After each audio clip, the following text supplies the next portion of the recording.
সুপ্রিয় দর্শক, বিআইই live TV কর্তৃক আয়োজিত বিষয়ভিত্তিক আলোচনায় আপনাদের সবাইকে স্বাগতম। আজকের আলোচনার বিষয় integrated development planning and engineers responsibility. আজকের আয়োজনে অতিথি হিসেবে আমাদের সাথে রয়েছেন জনাব Maksud Mohammad Nasir, chief engineer CAP administrator and head of engineering and construction management, Florida Lakes, USA, এবং Mohammad Rahaduzzaman, BSc in electronics and communication engineering, electronic automotive engineer, সগই এনজিভি টেকনোলজি এসডিএন, মালয়েশিয়া। আমাদের আজকের অনুষ্ঠানটির প্রযোজনায় রয়েছেন মহসিন খান, নির্বাহী সদস্য, জাতীয় মিডিয়া সেল। সার্বিক তত্ত্বাবধানে আছেন আবু বকর বিশ্বাস আরিফ, মুখপাত্র, জাতীয় মিডিয়া সেল। পুরো অনুষ্ঠানে আমি আপনাদের সাথে আছি মোহাম্মদ মুশিউর রহমান। দর্শক শ্রোতা, আমরা আমাদের মূল অনুষ্ঠানে চলে যাব। তার আগে আমি আপনাদের সবাইকে বলবো যে আপনারা সবাই আমাদের অনুষ্ঠানটি খুব বেশি বেশি লাইক করবেন, কমেন্টস করবেন, এবং আপনাদের যদি কোনো কোয়েশ্চেন থাকে ব্যাপারগুলো জেনে নেবেন। ইতিমধ্যে আমাদের ময়মনসিংহ জোনের পক্ষ থেকে শুভেচ্ছা জানিয়েছেন আশিকুর রহমান ভাই, এরপর এস.এম. শাহিন, কংগ্রাচুলেশন মধুপুর উপজেলা থেকে। ধন্যবাদ সবাইকে। আমি আপনাদের কাছে যাব, তার আগে অতিথির কাছে যাচ্ছি। নাসির ভাইয়া, আসসালামু আলাইকুম, কেমন আছেন? ওয়ালাইকুম আসসালাম ওয়া রাহমাতুল্লাহি ওয়া বারাকাতুহু। আলহামদুলিল্লাহ। কিছু বলার আগে ছোট্ট একটা কথা বলে নিই। অবশ্যই তোমাকে ধন্যবাদ জানাচ্ছি এই সুন্দর অনুষ্ঠান আয়োজন করার জন্য, এবং সাথে আরো তিনটি নাম না বললেই নয়। মানিকগঞ্জ জেলায় খুব সমত দায়িত্বপ্রাপ্ত ফয়সাল আহমেদ, সৈকত, ফুল নেম বোধহয় সৈকত দাস, এদের প্রতি অবশ্যই কৃতজ্ঞতা জ্ঞাপন করতেছি, যারা আমাকে তোমাদের পর্যন্ত ইন্ট্রোডিউস করে নিয়ে এসেছে। এবং এই ইন্ডাস্ট্রিয়াল ইঞ্জিনিয়ার্স অ্যাসোসিয়েশন গ্রুপের সাথে আমাকে পরিচয় করিয়ে দেওয়ার জন্য অবশ্যই আমি ধন্যবাদ জানাচ্ছি। খুশমত ওর নাম আরিফ বোধহয়, নামটা এক্সাক্ট মনে আসছে না, আমার চাচাতো ভাই সম্পর্কে। না, মাহফুজুর রহমান, সে ডিপ্লোমা ইঞ্জিনিয়ার। আমি এদের সকলের প্রতি কৃতজ্ঞতা জ্ঞাপন করতেছি। এবং আজকে আমাদের অনুষ্ঠানে আমাদের সাথে যারা আছেন, অনলাইনে দেখছেন, সবাইকে আন্তরিক মোবারকবাদ জানিয়ে আমি আলহামদুলিল্লাহ সবার প্রতি কৃতজ্ঞতা জ্ঞাপন করছি। ধন্যবাদ ভাইয়া। আমি চলে যাচ্ছি আমাদের আরেক অতিথি মালয়েশিয়া থেকে, রাহাত ভাইয়া। জি, ধন্যবাদ। বিসমিল্লাহির রহমানির রহিম। শুভ সন্ধ্যা। আজকে আমি সর্বপ্রথমে ধন্যবাদ জানাচ্ছি বাংলাদেশ ইন্ডাস্ট্রিয়াল ইঞ্জিনিয়ারিং অ্যাসোসিয়েশনের সম্মানিত নেতৃবৃন্দ সহ যারা এই সুন্দর একটি অনুষ্ঠানের আয়োজন করেছেন, পাশাপাশি যারা এত বড় একটি অর্গানাইজেশনকে নিজস্ব উদ্যোগে এবং এই বিভিন্ন ইঞ্জিনিয়ার, বাংলাদেশের বিভিন্ন প্রান্ত থেকে ইঞ্জিনিয়ারদেরকে সংগ্রহ করে বাংলাদেশে এত বড় একটি অর্গানাইজেশনের সৃষ্টি করেছেন, সত্যি প্রশংসার দাবিদার। আমি সবাইকে মোবারকবাদ জানাচ্ছি। বিশেষ করে আরেকটু বলতে হয়, আমার বেশ কয়েকজন অনুজ, আশিকুর রহমান, জাহাঙ্গীর আলম তুষার, বন্ধুবর আলমগীর হোসেন, যারা এই অর্গানাইজেশনের সম্ভবত পরিচালনা পরিষদের সদস্য, সো তারা সহ যারা বিভিন্ন প্রান্ত থেকে বাংলাদেশের প্রকৌশলীগণ এই অর্গানাইজেশনের সহিত সংযুক্ত হচ্ছেন বা হবেন, সবাইকে আমি মোবারকবাদ জানাচ্ছি এবং আন্তরিক ধন্যবাদ জানাচ্ছি। আসসালামু আলাইকুম। ধন্যবাদ ভাইয়া। আমি আমাদের মূল বক্তব্যে যাওয়ার আগে আমি আমাদের কিছু কিছু ভাইদের কমেন্টস নিয়ে নিচ্ছি। ভোলা জেলার পক্ষ থেকে অভিনন্দন জানিয়েছেন বোরহান ভাই, পরিচালনা পর্ষদের পক্ষ থেকে আমাদের জহিরুল ইসলাম ভাই, ময়মনসিংহ জোনের নেত্রকোনা থেকে জানিয়েছেন মোশাররফ হোসেন ভাই, গাজীপুর জোনের পক্ষ থেকে দৈনিক সাহসী কণ্ঠ, সোনারগাঁও ইউনিট বিআই, নলছিটি ইউনিয়ন দৈনিক সাহসী কণ্ঠ থেকে জানিয়েছেন, জাতীয় প্রচার প্রকাশনা সেল থেকে অভিনন্দন জানিয়ে সবাইকে অনেক অনেক অনেক অনেক অভিনন্দন, শুভেচ্ছা। আপনারা সবাই আমাদের বিআই প্রতিটা গ্রুপে, প্রতিটা মেসেঞ্জার গ্রুপে, ইউনিটে, জোনে সবাই আপনারা ওখানে শেয়ার করে দেন। আমাদের আজকের বিষয়টা আমরা একটু ডিফারেন্ট অ্যাঙ্গেলে সাজিয়েছি। আমরা চেয়েছি কিভাবে ডেভেলপমেন্ট করা যায়। আমরা জানি যে আমাদের ইউএসএ অনেক উন্নত একটা কান্ট্রি। আমাদের নাসির ভাইয়া 91-এ উনি বুয়েট থেকে পাশ করে বুয়েটে মালয়েশিয়া ইউএসএ তে চলে গিয়েছেন। আমরা জানবো উনি ইউএসএ তে কিভাবে গিয়েছেন, কিভাবে একটা দেশ উন্নত হচ্ছে, তাদের কর্ম পরিকল্পনা। আশা করি আপনাদের সবার ব্যক্তিগত জীবনে, কর্মজীবনে কাজে লাগবে। আমি আমাদের দর্শকের কাছে, অতিথির কাছে চলে যাচ্ছি। ভাইয়া, আপনার শিক্ষা জীবন ও কর্মজীবন শুরু কখন, কিভাবে, এটা একটু সংক্ষেপে বলেন।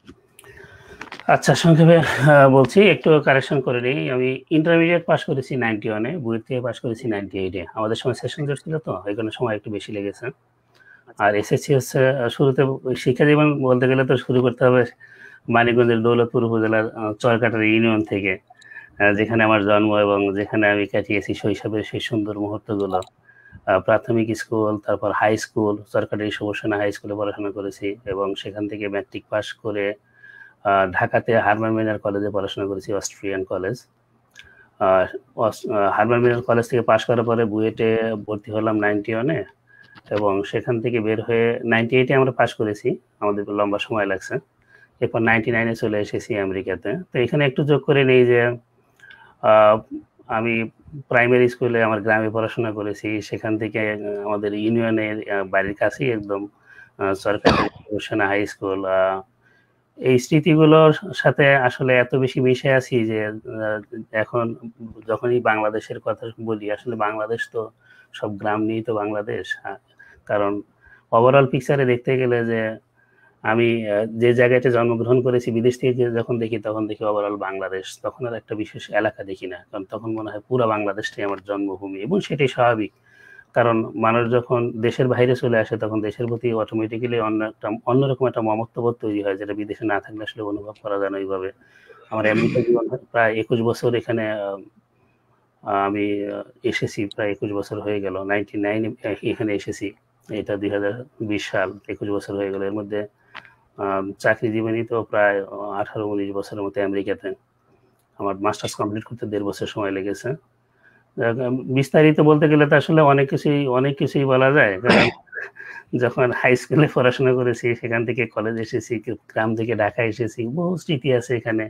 শিক্ষা জীবনে অনেক কিছুই আছে, এবং একটা সুন্দর ভালো লাগার মতো স্মৃতি আমার আছে, যেটা না বললেই নয়। যে আমার পুরোটা জীবনে, ইনফ্যাক্ট আমেরিকাতে যারা পড়াশোনা করেন তারা খুব ভালোভাবে জানেন যে আমেরিকাতে পড়াশোনা কি পরিমাণে এক্সপেন্সিভ। এখানে হিউজ টাকা পয়সা লাগে, কিন্তু আলহামদুলিল্লাহ আমি এখানে স্কলারশিপ নিয়ে এসেছিলাম, যেখানে বুঝতে পারিনি। এখন বুঝতে পারি, যখন আমার বাচ্চা পড়াশোনা করে তখন বুঝি যে এখানে পড়াশোনাটা কি পরিমাণে এক্সপেন্সিভ। তুমি এর বাইরে কিছু বিস্তারিত জানতে চাইলে বলবো, অসুবিধা নেই, কিন্তু অনেক প্রশ্ন তোমার আছে আমি জানি, এবং আমাদের সাথে রাহাত সাহেব আছেন। আমি তাহলে ভাইয়ের কাছে একটু জানি। ভাইয়া, আপনি হচ্ছে আপনার শিক্ষা জীবন এবং কর্মজীবন কিভাবে শুরু করলেন সংক্ষেপে বলেন, এরপরে হচ্ছে আমরা ডেভেলপমেন্ট নিয়ে কথা বলবো। ওকে, ধন্যবাদ। ও এটা ছোট্ট একটা প্রশ্ন করে নেই, সেটা হচ্ছে শিক্ষা জীবন কর্মজীবন, এখানে তো দুটো ধাপ, তাই না? একটা হলো বাংলাদেশ, একটা হলো বাংলাদেশের বাইরে। তুমি কি বাংলাদেশ জানতে চাচ্ছ না বাংলাদেশের বাইরে জানতে চাচ্ছ? আমাদের হচ্ছে যে আমরা বিএসসি লেভেল থেকে আমরা চিন্তা করি, কারণ আমরা প্রফেশনালটাকে এখানে ফোকাস করার চেষ্টা করতেছি আর কি। যে আমাদের সবার এটাই জানা দরকার যে আপনি কিভাবে ইন্টার করে চলে গিয়েছেন। রাহাত ভাই, প্লিজ। থ্যাংক ইউ মশিউর সাহেব, ধন্যবাদ। আমি প্রথমে বলি নেই, আমার জন্মস্থান ব্রাহ্মণবাড়িয়া জেলা, নবীনগর উপজেলায়। তো আমি একটি মুক্তিযোদ্ধা সংগঠক পরিবারে জন্মগ্রহণ করেছি, আলহামদুলিল্লাহ। আমি 95-এ এসএসসি করি, তারপরে ঢাকা পলিটেকনিকে ডিপ্লোমাতে ভর্তি হই। একটু প্রতিযোগিতা ছিল, আমি খুব সংক্ষেপে বলতেছি। সেখান থেকে বিভিন্ন প্রতিযোগিতার কারণে, যদিও আর্কিটেক্টে খুব ইচ্ছা ছিল, তো আর্কিটেক্টে হয়নি, শেষ পর্যন্ত আমার পাওয়ারে হয়েছে তখন। সো পাওয়ারে ভর্তি হলাম, অটোমোবাইল ছিল মেজর। সেখান থেকে 98-এ আসলে অটোমোবাইল শেষ করার পর নাবানাতে আমরা ইন্ডাস্ট্রিয়াল অ্যাটাচমেন্টে জয়েন হই। নাবানাতে ঢুকি, তখন নাবানা 3S সেন্টার ছিল না, দৈনিক বাংলা ছিল আমাদের একমাত্র সার্ভিস সেন্টার, নাবানা টয়োটা সার্ভিস সেন্টার। তো এখানে একটু অ্যাড করি, যেটা আমার মানে হালকা একটু অ্যাড করতে চাচ্ছি, সেটা হলো আমাদের যে ইঞ্জিনিয়ার অনেক জুনিয়র বা সিনিয়র অনেক যারা, বিশেষ করে যারা ফ্রেশ আছেন বা নতুন মুখ যারা আছেন, তাদের উদ্দেশ্যে হয়তো একটু বলতে চাই। আমরা 98-এ যখন নাবানায় শুরু করি, আমরা আসলে ইন্ডাস্ট্রিয়াল অ্যাটাচমেন্টটা যখন শুরু করি, আমরা ডিপ্লোমা ইঞ্জিনিয়ার হইলেও আমাদের আসলে একটা ব্যাপার ছিল যে তখন মানে আমাদের তখনকার আমলের ডিরেক্টর ছিলেন জাভেদ স্যার। তো তিনি একটি কথা বলেছিলেন যে আপনি যদি সত্যি ইঞ্জিনিয়ার হতে চান তাহলে আগে টেকনিশিয়ান হওয়ার চেষ্টা করেন, আপনি যদি টেকনিশিয়ান হতে পারেন then you will be perfect engineer. So ওনার কথাটা আমরা তখন বেশ কয়েকজন খুব চিন্তা করি, এবং আমরা 2 মাস ওইখানে ইন্ডাস্ট্রিয়াল অ্যাটাচমেন্ট করার পর ওইখানেই আমরা 4-5 জন আমরা প্রথম না বানাই হাতে কলমে আমরা কাজ শুরু করি অ্যাজ এ টেকনিশিয়ানের মতো। উই আর ফরগেট যে আমরা ইঞ্জিনিয়ার, আমরা আসলে এই কথাটা ভুলে গিয়েছিলাম। এবং টু বি অনেস্ট, আজকে আমি শেয়ার করতে মানে লজ্জা বোধ করবো না যে আমরা যখন প্রথম শুরু করি আমার প্রথম স্টার্টিং স্যালারি ছিল, মানে সম্মানী ভাতা ছিল 500 টাকা, 500 টাকা অনলি, যেটা হয়তো এখন অনেকেই মনে করবে যে এটা গল্প, বাট ইটস ট্রু। আমরা 500 টাকায় আমার কর্মজীবন শুরু হয় নাভানাতে। সেখান থেকে কর্মজীবনের শুরু। তারপর অবশ্যই ওইখানে প্রায় কয়েক বছর আসলে আমরা খুব স্ট্রাগল করেছি, এবং নট স্ট্রাগল, আমরা টেকনিশিয়ানের মতো কাজ করেছি যদি বলি। সেখান থেকে আলহামদুলিল্লাহ তারপর কয়েক বছর পর বিভিন্ন কোম্পানি, সানজি অটোমোবাইল, তারপর সোহাগ গ্রুপে ম্যানেজার টেকনিক্যাল হিসেবে ছিলাম অনেক বছর। সেখান থেকে 2007 সালে আসলে আমি মালয়েশিয়ার একটা প্রস্তাব পাই। এটা খুব একটু রহস্যজনক, হালকা একটু শেয়ার করি। সেটা হচ্ছে আমি প্রত্যেকটা জায়গায় আসলে মানে 3টা জব সুইচ করেছি, বাট আলহামদুলিল্লাহ আমি কোথাও মানে প্রত্যেকটা জায়গায় আমি হায়ারিং হয়েছি, মানে কোথাও জব মানে সিভি ড্রপ করে বা জব চেয়েছি এই জিনিসটা হয় নাই। মানে দেখা গেছে যে আমাকে জোর করে এক ধরনের নিয়ে গেছে। এবং মালয়েশিয়ার ক্ষেত্রেও যখন আমাকে অফারটা আসে এক ভদ্রলোকের মাধ্যমে যে এইরকম একটা কোম্পানিতে একজন ইঞ্জিনিয়ার দরকার যে কিনা টোটাল টেকনিক্যাল অটোমোবাইল একটা ওয়ার্কশপ প্লাস এনজিবি সার্ভিস সেন্টারকে টোটালটাকে কন্ট্রোলিং করার মতো এবিলিটি আছে, এরকম একজন দরকার, আপনি যাবেন কিনা। আসলে আমি তখন মালয়েশিয়া আসার ব্যাপারটা আমার টোটালি ছিল যে না, আমি কখনোই মালয়েশিয়ার প্রতি ইন্টারেস্টেড ছিলাম না। আমার ইচ্ছা ছিল আইদার অস্ট্রেলিয়া অথবা কানাডা, আমি যদি বাহিরে যাই, এটা আমার একটা হবি ছিল। কিন্তু যখন আমি তাদেরকে বললাম যে মালয়েশিয়া যাব, ঠিক আছে, কিন্তু কোনো টাকা পয়সা কিন্তু আমি দিতে পারবো না, তখন উনি বললো যে না, আপনার 1 টাকাও লাগবে না, আপনার শুধু পাসপোর্ট এবং রিজিউমিটা আমাকে দেন, দ্যাটস ইট। তো তখন আমি 2007 সালে জাস্ট সবেমাত্র বিয়ে করি, বিয়ের পরপরই এই প্রস্তাবটা আসে। আমি আমার ওয়াইফকে বললাম যে এরকম একটা ব্যাপার, কি করি? বললো যে দেখো, যদি ফ্রি হয় তাহলে ঘুরে আসো। সত্যিকার অর্থে আমার মালয়েশিয়া আসাটা ছিল একটা মানে যে আমি একটু কোনো টাকা লাগতেছে না, অনেস্টলি কোনো কোম্পানি টোটাল বেয়ারটাই কোম্পানি করেছে, ইচ অ্যান্ড এভরিথিং, ইভেন আমার টোটাল ফ্যাসিলিটিস। সো আমি তখন চিন্তা করলাম যে যেহেতু আমার কোনো টাকা লাগতেছে না, জাস্ট ঘুরে আসি, যদি ভালো লাগে থাকবো, ভালো না লাগলে চলে আসবো, এটা ছিল আমার ইচ্ছা। তারপর আসার পরে আসলে মালয়েশিয়ার দেশটা দেখে, এনভায়রনমেন্ট সবকিছু দেখে সত্যিকার অর্থে 2008 থেকে আজকে প্রায় 13 বছর মানে হয়ে গেল, এই থেকে গেলাম। এই হচ্ছে মোটামুটি আমার কর্মজীবনের এই চলছে আর কি। থ্যাংক ইউ, খুব শর্ট বায়ো দিলেন আমাদেরকে। এখানে ছোট্ট একটু যোগ করি আমি, কথাটা শুনতে আমার একটা মজার একটা ঘটনা মনে পড়ে গেল, একটু শেয়ার করি। আমি যখন আমেরিকাতে আসি 99-এ, তখন ছিল কম্পিউটারের যুগ। সেই সময় এখানে যারা আসতো অন্য ডিসিপ্লিন থেকে আসলেও কম্পিউটার শিখে ওরাকলে জব করতো। তো আমি তো এসে এখানে অ্যাডমিশন নিলাম সিভিল ইঞ্জিনিয়ারিং। আমার বন্ধু যারা ছিল বইয়ের থেকে পাশ করা, বেশিরভাগই চলে গেল কম্পিউটারে, তো কিছুটা একাই হয়ে গেলাম। তো তখন আমি চেঞ্জ করে কম্পিউটারে যেতে চেয়েছিলাম, কিন্তু আমার শ্বশুর বলেছিলেন বাবা তোমার বিএসসি যেহেতু সিভিলে, তুমি সিভিলে মাস্টার্স কমপ্লিট করে তারপর তুমি কম্পিউটারে যাইতে চলে যাও। যা হোক, তা আমি মাস্টার্স কমপ্লিট করার পরে আমি আবার কম্পিউটারে অ্যাডমিশন নিলাম। কিন্তু যাওয়ার আগে হঠাৎ করে মনে হলো, দেখি যে আসলে জবের কি অবস্থা। কিন্তু এদেশে জব কীভাবে সার্চ করতে হয় আমার কোনো আইডিয়াই ছিল না, রেজিউমে কীভাবে লিখতে হয় আমার আইডিয়া ছিল না। কারণ বাংলাদেশি স্টাইলে জন্ম কবে এইগুলো দিয়ে এখানে রেজিউমে হয় না, এখানকার রেজিউমে মানে টোটাল ব্যাপারটাই অন্যরকম। তো ইন্টারনেটে ঘাটাঘাটি করে কোনো রকমের জোড়াতাড়ি দিয়ে একটা রেজিউমি বানালাম। সেই রেজিউমি এখন দেখলে নিজের কাছে হাসি লাগে যে ওই রেজিউমিতে আল্লাহ জব পাইছি, এটা আমার কাছে একটা বিশাল আশ্চর্যের মতো বিষয় লাগে। হয়তো যার হাতে পৌঁছেছিল সে হয়তো চিন্তা করছে যে বিদেশ বাহির থেকে আসছে, হয়তো দেশের রেজিউমি সম্পর্কে কত ধারণা নাই, আমার ধারণা। যে রেজিউমিটা ছাড়লাম, আমি পরের দিন ভোরবেলা একটা কল পেলাম বস্টন থেকে, তারপর বিকেলবেলা একটা ফোন পেলাম মায়ামি থেকে। তো মায়ামি নামটা শুনছি, আসা হয়নি। আমি তো এসেছিলাম টেক্সাসে, যেহেতু বইয়ের থেকে আসছি, টেক্সাস নর্মালি টেক্সাসই আমাদের ফার্স্ট প্রিফারেন্স। দেখ আলহামদুলিল্লাহ, তো জবের ইন্টারভিউ তো হয়ে গেল। ইন্টারভিউ নিলেন, ওই জবে আবার ইনক্লুডেড ছিলেন মালয়েশিয়ান শ্রীলঙ্কার এক ভদ্রলোক, উনি ইউনিভার্সিটি অফ মায়ামির প্রফেসর, কিন্তু পার্ট টাইম জবও করেন আবার কনসাল্টিং ফার্মে। ইন্টারভিউ শেষ, এখন আমাকে জিজ্ঞেস করছে আমাকে ওনাদের ভালো লাগছে, আমাকে হায়ার করবেন, জিজ্ঞেস বেতন কত চাও। পড়ে গেলাম বিপদে, বেতন তো কত জানি না। কারণ ওখানে সবাই মানে অটোমেটিক্যালি বাই ডিফল্ট সব কম্পিউটারে চলে গেছে, সিভিলের লোকজন তেমন নাই। যখন জিজ্ঞেস করলো বেতন কত, তখন আমি চিন্তা করলাম বেতন তো জানি না। বললাম শোনেন, বেতন তো আমি জানি না আসলে বেতন কিরকম। এটা বলতেই তার হাসাহাসি শুরু করে দিল, তুমি চাকরি খুঁজতেছো, তুমি বেতন জানো না? বললাম না, কিন্তু তোমরা তো জানো তোমরা কত টাকা দিয়ে হায়ার করবা, তোমাদের তো টার্গেট আছে, তোমাদের তো একটা স্ট্যান্ডার্ড আছে, সেটা মেনটেন করে দিয়ে স্যালারি দিলে অসুবিধা নেই, কারণ আমাকে তো কাজ শিখতে হবে। যাই হোক, তারা আমার কথায় খুশি হলো। এরপর সেটা ছিল 2001 সাল, মে মাসের 11 তারিখে মাস্টার্স কমপ্লিট করলাম। এরপরে চলে আসলাম জবে মায়ামিতে।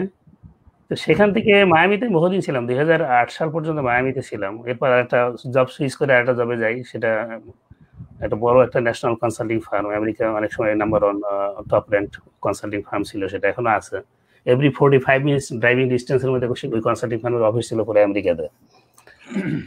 সেখান থেকে এরপরে যখন সরকারি জবে আসি, এটা ছিল 2011 সাল। 2011 সালে এখানে সরকারি জবে ঢুকি। সরকারি জবে মানে এখানকার সিস্টেমটা কিন্তু একটু অন্যরকম। বাংলাদেশের মধ্যে বিশেষ পরীক্ষা দিতে হয় না, কিন্তু এখানে অ্যাডভার্টাইজ করলে সেখানে ইন্টারভিউ দিতে হয়। দেখ আলহামদুলিল্লাহ ইন্টারভিউ দিয়ে প্রথমত আমি ওটা মিউনিসিপ্যাল কর্পোরেশন ছিল, ওখানকার চিফ ইঞ্জিনিয়ার। আলহামদুলিল্লাহ নর্মালি সরাসরি যাওয়া যায় না, এটা নর্মালি প্রমোশন পেয়ে হয়, কিন্তু ওইখানে ইমিডিয়েট ভ্যাকান্সি ছিল, তারা অ্যাডভার্টাইজ করার কারণে চাকরিটা পেলাম। তারপর 3 মাসের মাথায় অ্যাসিস্ট্যান্ট ডিরেক্টর রিটায়ার করলে আমি অটোমেটিক্যালি অ্যাসিস্ট্যান্ট ডিরেক্টর পদে যখন আমাকে প্রমোশন দিতে চাইলো, তখন আমি বললাম আমি তো ইঞ্জিনিয়ার, আমি আমার ইঞ্জিনিয়ার টাইটেল গিভ আপ করবো না। তো তারা খুব অবাক হয়ে গেলে আমার দিকে তাকাইতেছে। বললাম হ্যাঁ, তুমি এক শর্তে তোমার এটা নিতে অ্যাকসেপ্ট করতে পারি, আমাকে স্ল্যাশ দিয়ে ইঞ্জিনিয়ার টাইটেলটা রাখতে হবে। এই কথাটা বলার পিছনে একটু কারণ আছে কেন এই কথাটা বলতেছি। কারণ এর 3 মাসের মধ্যেই ডিরেক্টর চলে গেলে তখন আমি অটোমেটিক্যালি আবার ডিরেক্টর পদটা পেয়ে গেলাম। কিন্তু মাঝখানে যেটা এই যে স্ল্যাশ দিয়ে শুরু করেছিলাম যে ইঞ্জিনিয়ার, এটা রয়ে গেল। এবং সেই 2011 সাল থেকে শুরু করে অদ্যাবধি এর মধ্যে জব চেঞ্জ করছি, এবার আবার প্রাইভেট একটা ফার্মে চলে গেছিলাম ইঞ্জিনিয়ারিং ডিপার্টমেন্টের ডিরেক্টর পদে। তারপর আবার এখন যেখানে আসি, এখানে কিন্তু আমার সেই দুটো টাইটেল এখনো আছে, একটা হচ্ছে ইঞ্জিনিয়ার, একটা হচ্ছে সিআইপি অ্যাডমিনিস্ট্রেটর, দুটি ডিরেক্টর লেভেলের পদ আল্লাহজি। কিন্তু এই কথাটা বলার পিছনে ইতিহাসটা হলো এই যে আমরা যারা ইঞ্জিনিয়ার, আমাদের অটোমেটিক্যালি একটা অ্যাফিনেশন থাকে যে আমাদেরকে ইঞ্জিনিয়ার হিসেবে ডাকা হোক বা ইঞ্জিনিয়ার হিসেবে আমাদের এই একটা অ্যাফিনেশন থাকে আর কি। আর প্রসঙ্গক্রমে কথাটা মনে আসলো। আর এর মধ্যে অনেক এটা অনেক ভালো লাগলো ভাইয়া যে আপনি হচ্ছে যে অ্যাকচুয়ালি আমরা বাঙালির স্টুডেন্টরা আমরাই কিন্তু নিয়মগুলো চেঞ্জ করি, সেটা আপনি আরেকবার প্রমাণ করলেন যে ইউএসএ তে গিয়েও তাদের যে রুলস গুলো আছে এটা এত স্ট্রং রুলস, তারা কখনো তাদের অপিনিয়নের বাইরে যায় না, বাট আপনি চেঞ্জ করেছেন, আপনি চেঞ্জ করে এটা খুবই আলহামদুলিল্লাহ একটা খুব ভালো ব্যাপার যে আপনি এখন স্টিল এটা কন্টিনিউ করে যাচ্ছেন সেই ডিজিগনেশনটা। এটা অ্যাকচুয়ালি এটা দরকার, ইঞ্জিনিয়ার হিসেবে তার ডিগনিটিটা খুবই দরকার। আমি এর মধ্যে কিছু কমেন্টস নিয়ে নেব। আমাদের মিডিয়া সেলের মুখপাত্র ইঞ্জিনিয়ার আরিফ বিশ্বাস মিডিয়া সেলের পক্ষ থেকে, যিনি কিনা অ্যাকচুয়ালি আমাদের মিডিয়া সেলের যে আমরা লাইভ শো গুলো করি, আমাদের মহসিন ভাই বলবো, আমাদের ট্রাস্টে মামুন ভাই বলবো, তারপরে হচ্ছে আরিফ বিশ্বাস ভাই, নাসরিন আপা, তারপর হচ্ছে আমাদের নীলিমা। অ্যাকচুয়ালি আমরা মানে খুব মানে প্রতিনিয়তই কিভাবে প্রোগ্রামগুলোকে আমরা সাকসেস করবো সেটা নিয়ে খুব ট্রাই করি। আমি জানি না কিভাবে কিরকম হয়, আপনারাই দর্শকরা ভালো বলতে পারবেন। অনেকগুলো কমেন্ট শেষে চুয়াডাঙ্গা, বকশীবাজার, ফেনী, কুড়িগ্রাম, সবাইকে অসংখ্য অসংখ্য ধন্যবাদ। আপনারা হচ্ছে যে কেউ যদি আরো বেশি কিছু জানতে চান আপনাদের আমাদের অতিথিদের কাছ থেকে, আপনারা আপনাদের কমেন্টস গুলো করতে পারবেন। আমি এখন নাসির ভাইয়ের কাছে যাব। অ্যাকচুয়ালি আমরা জানি যে ইউএসএ অনেক ডেভেলপ একটা কান্ট্রি এবং খুব সুন্দর। তো এটা কিভাবে হলো, তাদের রুলস গুলো কি, তাদের ইঞ্জিনিয়ারিং প্র্যাকটিস কি, এডুকেশন প্র্যাকটিস কি, আমাদের অ্যাকচুয়ালি কম্পেয়ার করলে আমাদের লেকিংস কি, একটু যদি ভাইয়া বলতেন আমাদের। ধন্যবাদ ভাই মশিউর তোমার সুন্দর প্রশ্নের জন্য। প্রসঙ্গক্রমে একটা কথা মাথায় অটোমেটিক্যালি চলে আসলো যে ঢাকা শহরে আমি তো প্রতি বছরই বাংলাদেশে যাই। যা হোক, ঢাকা শহরে রাস্তায় বের হলে দেখা যায় প্রচন্ড ধুলাবালি, রাস্তায় প্রচুর ধুলাবালি, এবং এটা আসলেই স্বাস্থ্যের জন্য একটু ক্ষতিকর তো অবশ্যই, তাছাড়া অস্বস্তিকরও বটে। বাইরে বের হলে যখন ধুলাবালি লাগে গায়ে, এইখানে রাস্তায় আমেরিকাতে রাস্তাঘাটে ধুলাবালি খোঁজা পাওয়া সম্ভব না। ইভেন কিছু তো কনস্ট্রাকশনও যদি হয়, সেখানে যদি বাতাসে ধুলা ওড়ে তাহলে ওই কন্ট্রাক্টরের কাজ অটোমেটিক্যালি বন্ধ হয়ে যাবে, এটা সুযোগই নাই। এবং কিছু কারণ আছে, এগুলো প্ল্যান্ড ডেভেলপমেন্ট। আমরা এখানে একটা ডেভেলপমেন্টের আগে এটাকে বলে ডিআরসি, ডেভেলপমেন্ট রিভিউ কমিটি। একটা ডেভেলপমেন্ট করতে হলে অনেকগুলো ধাপ আছে। তো ডেভেলপমেন্ট রিভিউ কমিটি, যেটা আমি ডেভেলপমেন্ট রিভিউ কমিটির একজন মেম্বার, তো এখানে আমাদের ল্যান্ড ইউজ যেটা, সেটা আগে সেট করা থাকে, কম্প্রিহেন্সিভ প্ল্যানের আন্ডারে ল্যান্ড ইউজ সেট করা থাকে। স্টেট ওয়াইড এটা লোকালি এটা প্রপোজ করা হয়, তারপর স্টেট থেকে অ্যাপ্রুভ হওয়ার পরে স্টেট ওয়াইড একটা স্ট্যান্ডার্ডাইজড, এটাকে বলে কম্প্রিহেন্সিভ ল্যান্ড ইউজ প্ল্যান, যেখানে এখন থেকে 50 বছর পরে একটা জায়গায় কি আসবে, বাড়ি হবে নাকি ইন্ডাস্ট্রি হবে, আগেই সেট করা।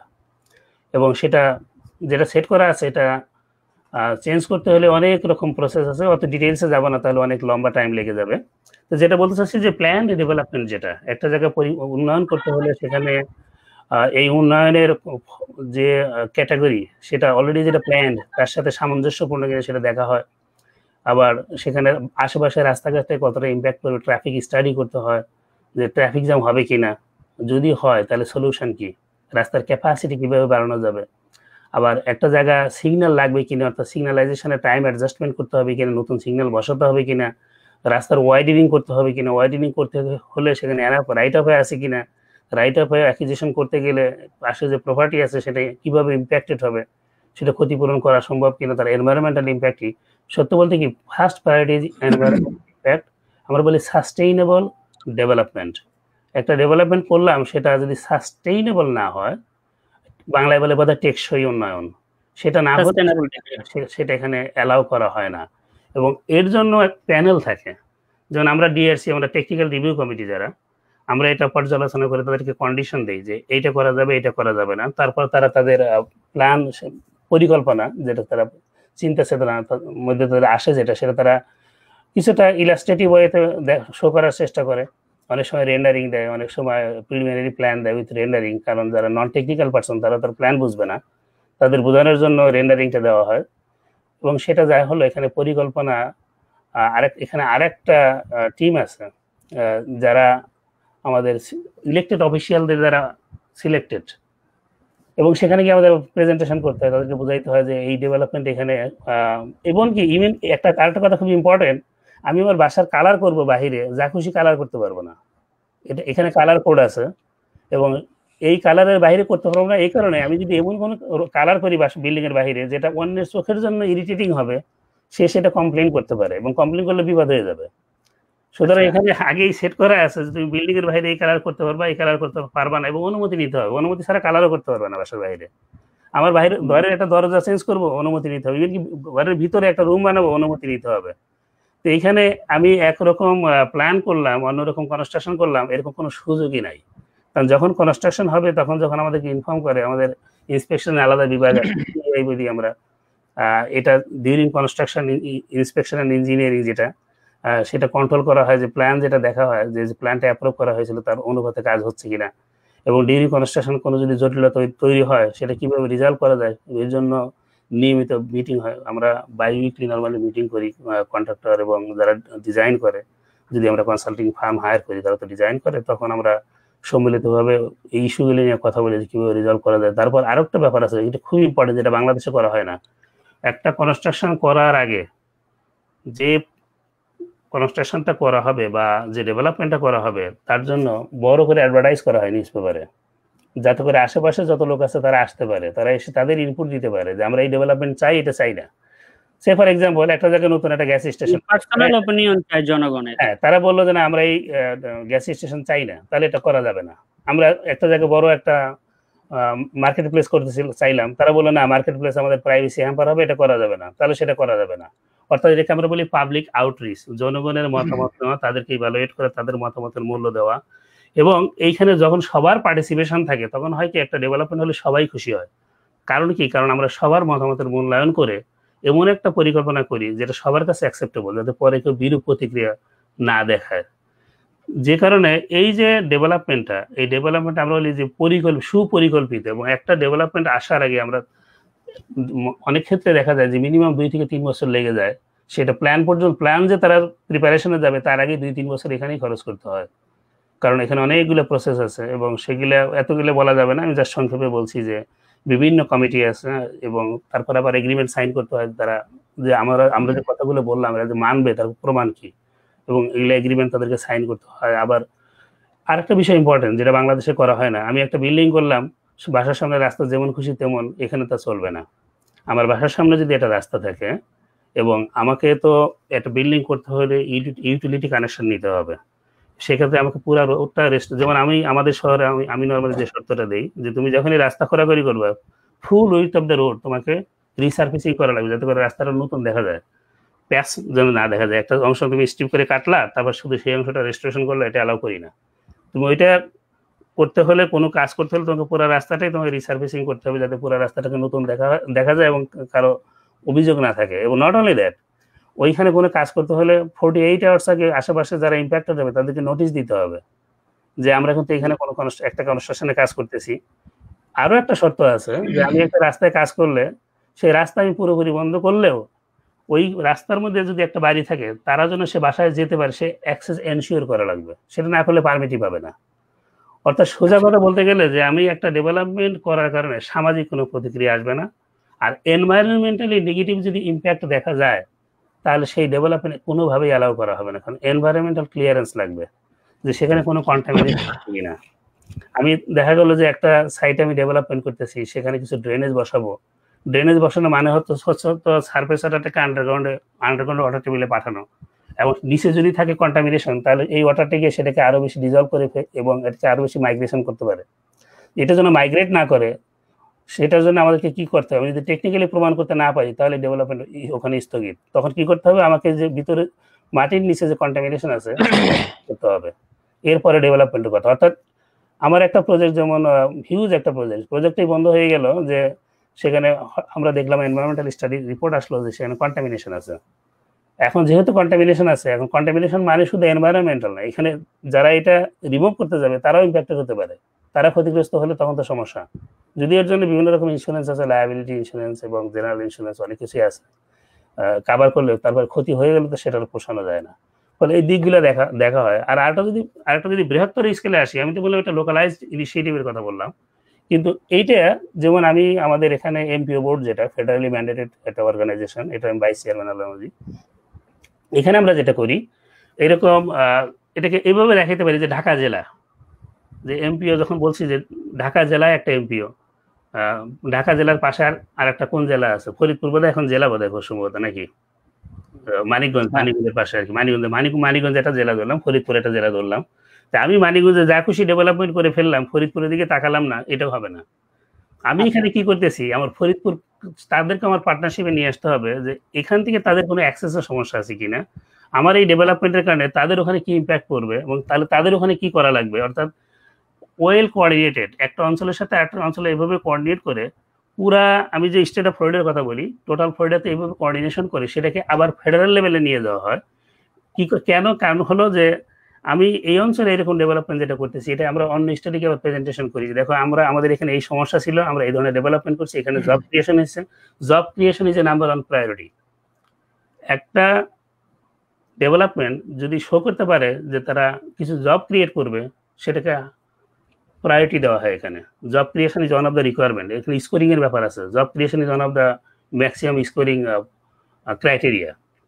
তো যা হোক, যেটা বলছিলাম যে এইখানে একটা জায়গায়, এখানে আমরা অনেক সময় যেটা করি যে প্রজেক্ট প্রেজেন্টেশন কেন করা হয়, যে যেমন আমি একটা প্রজেক্ট করছি, কাইন্ড অফ ইনোভেটিভ একটা প্রজেক্ট, আমার বিড আসছিল প্রায় মোর দ্যান $6 মিলিয়ন, কিন্তু কাজটা আমি $1.25 মিলিয়ন মধ্যে কাজটা আমি করতে পারছি। কেন করছি, এখানে আমি কিছু নতুন একটা টেকনোলজি অ্যাপ্লাই করছি। তো এখন এই কাজটা আমি চাইলে আমি এখানে একটা প্রেজেন্টেশন করতে পারি। কেন করতে পারি, এটা প্রেজেন্টেশন করলে আমার অন্য জায়গায় যারা আছে তারা আমার এই টেকনোলজি সম্পর্কে জানতে পারবে, তারা এখানে টাকা সেভ করতে পারবে। ফলে আমরা যখন কনফারেন্সে যাই, আমাকে কিন্তু মিনিমাম 2টা কনফারেন্সে প্রতি বছর যেতে হয়, সে রিকোয়ারমেন্ট। আমাদের লাইসেন্স রিনিউ করার জন্য তো এগুলো করতেই হয়, তাছাড়া টেকনোলজির সাথে আপ টু ডেট থাকার জন্য এগুলো করতে হয়। এবং কোথাও কোনো ডেভেলপমেন্ট হলে তারা সেখানে কি ধরনের অ্যাচিভমেন্ট করলো, কি সমস্যা ছিল, সেটা কিভাবে রিজলভ করলো, এগুলো নিয়ে ওপেন ডিসকাশন হয় এবং সেখান থেকে আমরা লার্ন করি। এবং এই যে আলোচনাটা, এটা শুধু একটা সিটি বা 2টা সিটির মধ্যে না, আমরা যখন এখানে ফ্লোরিডাতে করি, টোটাল ফ্লোরিডা চলে আসে সেখানে। আবার আমরা যখন ফেডারেল লেভেলে যাই, তো পুরো আমেরিকার বিভিন্ন জায়গা থেকে লোকজন চলে আসে, সেখানে আমরা বিষয়গুলি নিয়ে ডিসকাশন করি। এবং এই যে উন্নয়ন পরিকল্পনা, এটা ইমপ্লিমেন্টেশনের আগে কিন্তু পরিকল্পনা যদি ভ্রান্তি থাকে তাহলে কিন্তু উন্নয়ন টেকসই হবে না, এটা স্বাভাবিক। কারণ আমরা একটা বিষয় আছে না যে মডেলিং কেন করি, যে একটা কাজ করার পরে সেটা কিভাবে ফাংশন করবে সেটা আগেই দেখার জন্য আমরা মডেলিং করি। বিষয়টা তো এরকম, জি পরিকল্পনাটাও এরকম যে আমি এই পরিকল্পনার কারণে আমার যে ডেভেলপমেন্ট হবে, যে কাজগুলো হবে, তার ইম্প্যাক্ট কি সেটা হওয়ার আগেই আমি এখানে আগেই দেখে নিচ্ছি যে আমার লোকজন কেমন খুশি থাকবে, যাদের জন্য আমি সার্ভিস প্রোভাইড করতেছি তারা হ্যাপি হবে কিনা, এখানে আমি যে উন্নয়নের কথা বলতেছি সেটা আদৌ হবে কিনা। এখানে আরো কিছু ক্রাইটেরিয়া আছে। নর্মালি দেখা যায় যে একটা জায়গায় এমন আছে যেখানে লোকজন আসতে চায় না, আবার কোনো জায়গায় এমন আছে যেখানে অনেক বেশি ঘনবসতিপূর্ণ। এটা ব্যালেন্স করার জন্য যে জায়গায় লোক যেতে চায় না সেখানে কিছু ইনসেন্টিভ দেওয়া হয়। এখন ইনসেন্টিভের বিভিন্ন ফর্মুলা আছে। আমি যদি মনে করি যে সেখানে আমি মিক্সড ইউজড ডেভেলপমেন্ট করব, যে সে নিচের দিকে কিছু ব্যবসা বাণিজ্য থাকবে, উপরের দিকে বসবাস করবে, অথবা সেখানে যদি ট্রানজিট ওরিয়েন্টেড ডেভেলপমেন্ট করা হয় যে আমি কিছু ট্রানজিট অ্যাক্সেস দেবো, পাবলিক ট্রানজিট, এখানে প্রায় সবারই গাড়ি আছে কিন্তু অনেকেই আছে যারা গাড়ি অ্যাফোর্ড করতে পারে না, যে তাদের জন্য পাবলিক বাস সার্ভিস যদি থাকে সেটা করতে হলে বাস শেল্টার ব্যাপার আছে, বা সেটা করতে হলে বাস রাউটের ব্যাপার আছে। সেই বাস রাউটটা করলে আবার আমাদেরকে দেখতে হবে যে সেটা কিভাবে মার্কেট প্লেস গুলো বা তারা যে জবে যাবে সেটা অ্যাক্সেসিবল কিনা। আবার আমরা অনেক সময় যেমন রিসেন্টলি এখানে একটা খুব নতুন ট্রেন্ড আসছে, সেটা হচ্ছে যে হেলদি ট্রান্সপোর্টেশন সিস্টেম। সেটা কি ওয়াকওয়ে, যে আমরা যে হাঁটবো রাস্তার পাশে তো হাঁটলে লোকজন স্কেয়ার্ড ফিল করবে, কমফোর্টেবলি হাঁটতে পারবে না, সুতরাং সাইড ওয়াকটা কনফার্ম করতে হবে।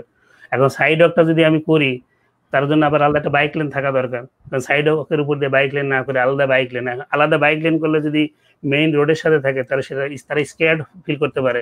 কাজে সেটা সেপারেটেড, সেখান থেকে একটা সেপারেশন দিয়ে আলাদা করে বাইক লেন করা যায় কিনা, কারণ বাইক লেন থাকলে সেখানে তাদের স্বাস্থ্যের একটা ব্যাপার আছে, স্বাস্থ্য মেনটেন হবে। আবার ওয়াক করার জন্য রাস্তার পাশে তো আছেই, আবার আরেকটা বলা হয় রিক্রিয়েশনাল ট্রেইল, যেটা আমার একটা প্রজেক্ট আছে ক্যানেলের পাশে, তারা সুন্দর হাঁটার আয়োজন, সেখানে ক্যামেরা সেট করা আছে সিকিউরিটির জন্য, তারপর লাইটিং এর ব্যবস্থা আছে, এবং এখানে আবার লোকজন যদি ক্লান্ত হয়ে যায় একটু পরে যেন বসতে পারে, সে সিটিং এর ব্যবস্থা আছে। বৃদ্ধ লোক যদি হাঁটা শুরু করে দেখা গেলো একটু পরে হাঁটতে পারতেছে না, সেটার জন্য বসতে পারে, বসলেও সামনে দেখতে পাবে সুন্দর পানি। আবার এখানে যে পানিগুলো ক্যানেলের পানি, ইচ্ছা করলে সে ক্যানেল যদি মানে ফেলে রাখা যাবে না, এটা মানে দুর্গন্ধ হওয়ার তো সুযোগ নাই, এবং অ্যাস্থেটিক্যাল যে ভিউ সেটা মেনটেন করতে হবে, অর্থাৎ এখানে কোনো জঙ্গল করা যাবে না। এবং এটা মেনটেনের জন্য আমরা প্রচুর পয়সা খরচ করি। এটা পলিউশন তো করা যাবেই না, মাঝে মাঝে স্যাম্পলিং করতে হয়, টেস্ট করতে হয় যে না ওয়াটারটা সেফ কিনা পাবলিকের জন্য। যদি তারা ড্রিঙ্ক করবে না তারা তো সেখানে হাত ডুবাইতে পারে, সেখানে পা ফেলতে পারে, এটা তাদের সংস্পর্শে আসতে পারে। এই কারণে এই ওয়াটারও কোনো রকম কন্টামিনেশন আছে কিনা সেটা এনশিওর করতে হবে, স্যাম্পলিং করে নিয়মিত করা হয়। এবং এইটার এনভায়রনমেন্ট মেনটেন করতে হলে কিরকম স্রোত থাকা দরকার। যেমন আমরা অনেক সময় মাছ ছেড়ে দিই, আমরা লাস্ট টাইম হিউজ অ্যামাউন্টের ছোট ছোট এক প্রকার মাছ আছে, সেই মাছটা বাংলাদেশে পেলে তো ধরে খেয়ে ফেলবে, অনেক বড় হয় মাছগুলো এবং খাইতে সুস্বাদু মোটামুটি। কিন্তু সেই মাছগুলো আমরা ছাড়ছি কেন? কারণ সেই মাছগুলো ক্যানেলের যে খাবারগুলো আছে সেগুলো তারা খাইলে ক্যানেলের পলিউশনটা হবে না। আমরা ক্যানেলের ওয়াটারটাকে হেলদি রাখার জন্য সেখানে আমরা মাছ ছেড়ে দিয়েছি, এবং সেখানে নিয়মিত মোয়িং করা হয়, এর জন্য আলাদা ইকুইপমেন্ট কেনা হয়। অর্থাৎ যেটা বলতে চাচ্ছি যে এই যে ইন্টিগ্রেটেড সিস্টেম, যেটা এটা বাইরে থেকে ভিতরে না ঢুকলে বোঝার উপায় নাই। এখানে যে অনেক ক্যানেল আছে, প্রাইমারি ক্যানেল আছে, সেকেন্ডারি ক্যানেল আছে, এবং এই ক্যানেলগুলোর সাথে আবার লেক আছে। এখানে অনেকেই মনে করে লেক বোধহয় দেখে অনেক লেক ভিউ থাকলেই সেখানে টাকা বেড়ে যায়, যে ও হচ্ছে তুমি তো লেক দেখবা, লেকের মধ্যে আবার ফোয়ারা বসানো থাকে। তো ফোয়ারা যেটা ফাউন্টেন আমরা বলি এরেটর, এই এরেটরটা আছে আসলে পানিটা যাতে দূষিত না হয়, পানিটার জন্য বদ্ধ পানি না হয়, সেই কারণে আসলে আমরা এখানে ফাউন্টেন বসাই। কিন্তু যারা সাধারণ মানুষ যারা, তারা তো দেখতে চায় কি সুন্দর দেখতে, লাইটিং এর ব্যবস্থা থাকে। কিন্তু আমরা যারা ইঞ্জিনিয়ার, এখানে একটা প্রসঙ্গ বলি যে ইঞ্জিনিয়ারদের কিন্তু দৃষ্টিভঙ্গিটা একটা ভিন্ন রকম হয়। আমরা দেখি যে টেকনিক্যাল পয়েন্ট অনেক সময় আমাদের কারণে এমন কিছু অদ্ভুত জিনিস বসাই যেটা দেখা যায় দেখতে আসলে আগলি, কিন্তু আগলি হলেও কিন্তু আমরা আগলিটা নেসটা চিন্তা না করে আমরা চিন্তা করি যে এটা মানুষের জন্য নিরাপদ কিনা। এই জিনিসটা আমরা কিন্তু নিরাপদ, safety is the first priority. এটি নিয়ে আমার মাস্টার্সে আমার ডিপার্টমেন্টের হেড যে আমার অ্যাডভাইজার ছিলেন, তার সাথে একটা বিতর্ক প্রতিযোগিতায় অংশগ্রহণ করেছি। বিতর্কের নাম ছিল, এটা যে বিতর্ক ছিল, সাবজেক্ট ছিল যে ইঞ্জিনিয়ার্স আর আর্টিস্টিক। তার সাথে কথা বলতে গিয়ে যখন দেখলাম সে স্বীকার করতেছে না যে ইঞ্জিনিয়ার্স আর্টিস্টিক, আমি তো ছোটবেলা থেকে সাহিত্য চর্চা করি, না ইঞ্জিনিয়ার্স আর আর্টিস্টিক, তো ঠিক আছে এটা নিয়ে তাহলে আমরা বিতর্কের আয়োজন করবো। তো বিতর্ক প্রায় 1.5 ঘন্টা, 1.5 ঘন্টা কথা বলছিলাম এই সাবজেক্টের উপরে, যে ইঞ্জিনিয়ার্স আর আর্টিস্টিক। তারপরে লাস্টে প্রফেসর কথাবার্তা শেষ হওয়ার পরে বলেছে, তোমার কথা শুনে এখন তো আমারও বলতে ইচ্ছা করতেছে যে আসলে ইঞ্জিনিয়ার্স আর আর্টিস্টিক। কারণ আর্ট ভিতরে থাকতে হবে, ভালো লাগা, একটা জিনিসকে সুন্দর করে উপস্থাপন করা, একটা জিনিসকে সুন্দর করে শো করা, দৃষ্টিনন্দন না হলে কোনো ডেভেলপমেন্ট কারো কাছে অ্যাকসেপ্টেড হবে না। এই কারণে কিন্তু এই যে টার্কিশ যে স্ট্রাকচার, যেটা মসজিদে যে গম্বুজগুলো সেট করা হয়, যে টার্কিশ স্ট্রাকচার, এটা কিন্তু ইউরোপে আমেরিকাতেও অনেক বেশি সাদরে গৃহীত হচ্ছে আজকাল।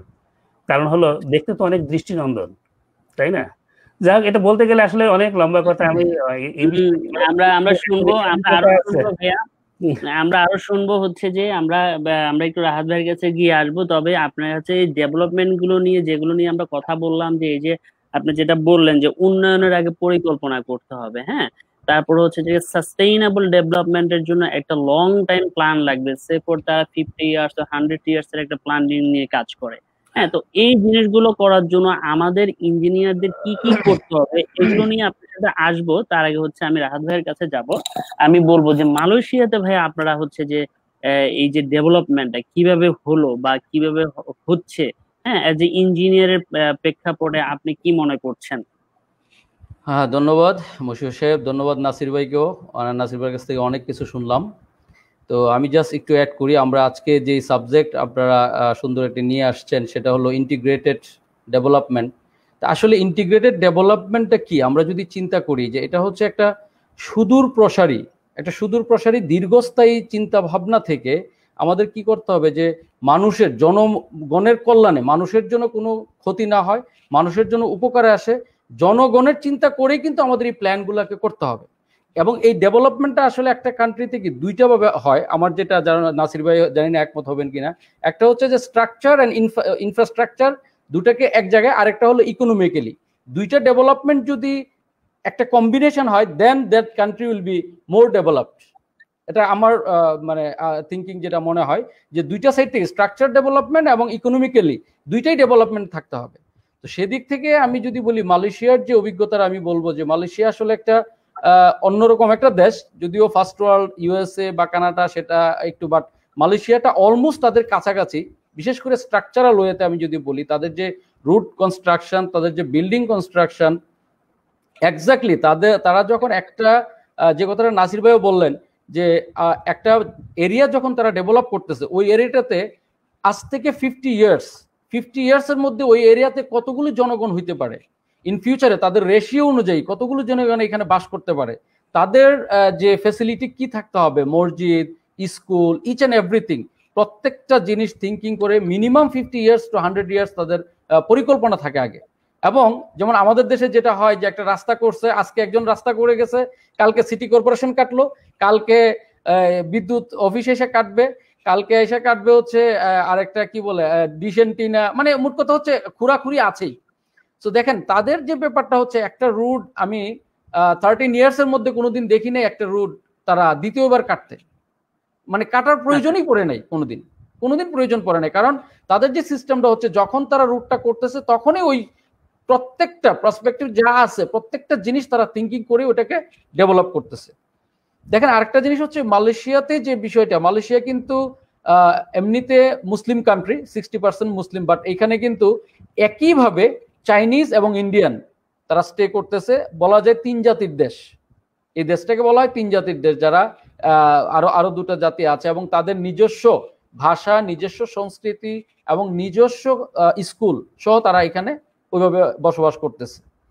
মালয়েশিয়াতে যেটা হচ্ছে, যে তারা যে স্ট্রাকচারাল যে একটা ডেভেলপমেন্ট, মালয়েশিয়া যখন 1957 সালে 31শে আগস্ট তারা কিন্তু স্বাধীনতা লাভ করছে ব্রিটিশ থেকে, এবং তারা কোনো যুদ্ধ করে নাই, তারা যেটা করছে যে আলোচনার সাপেক্ষে তারা আসলে স্বাধীনতাটা লাভ করছে।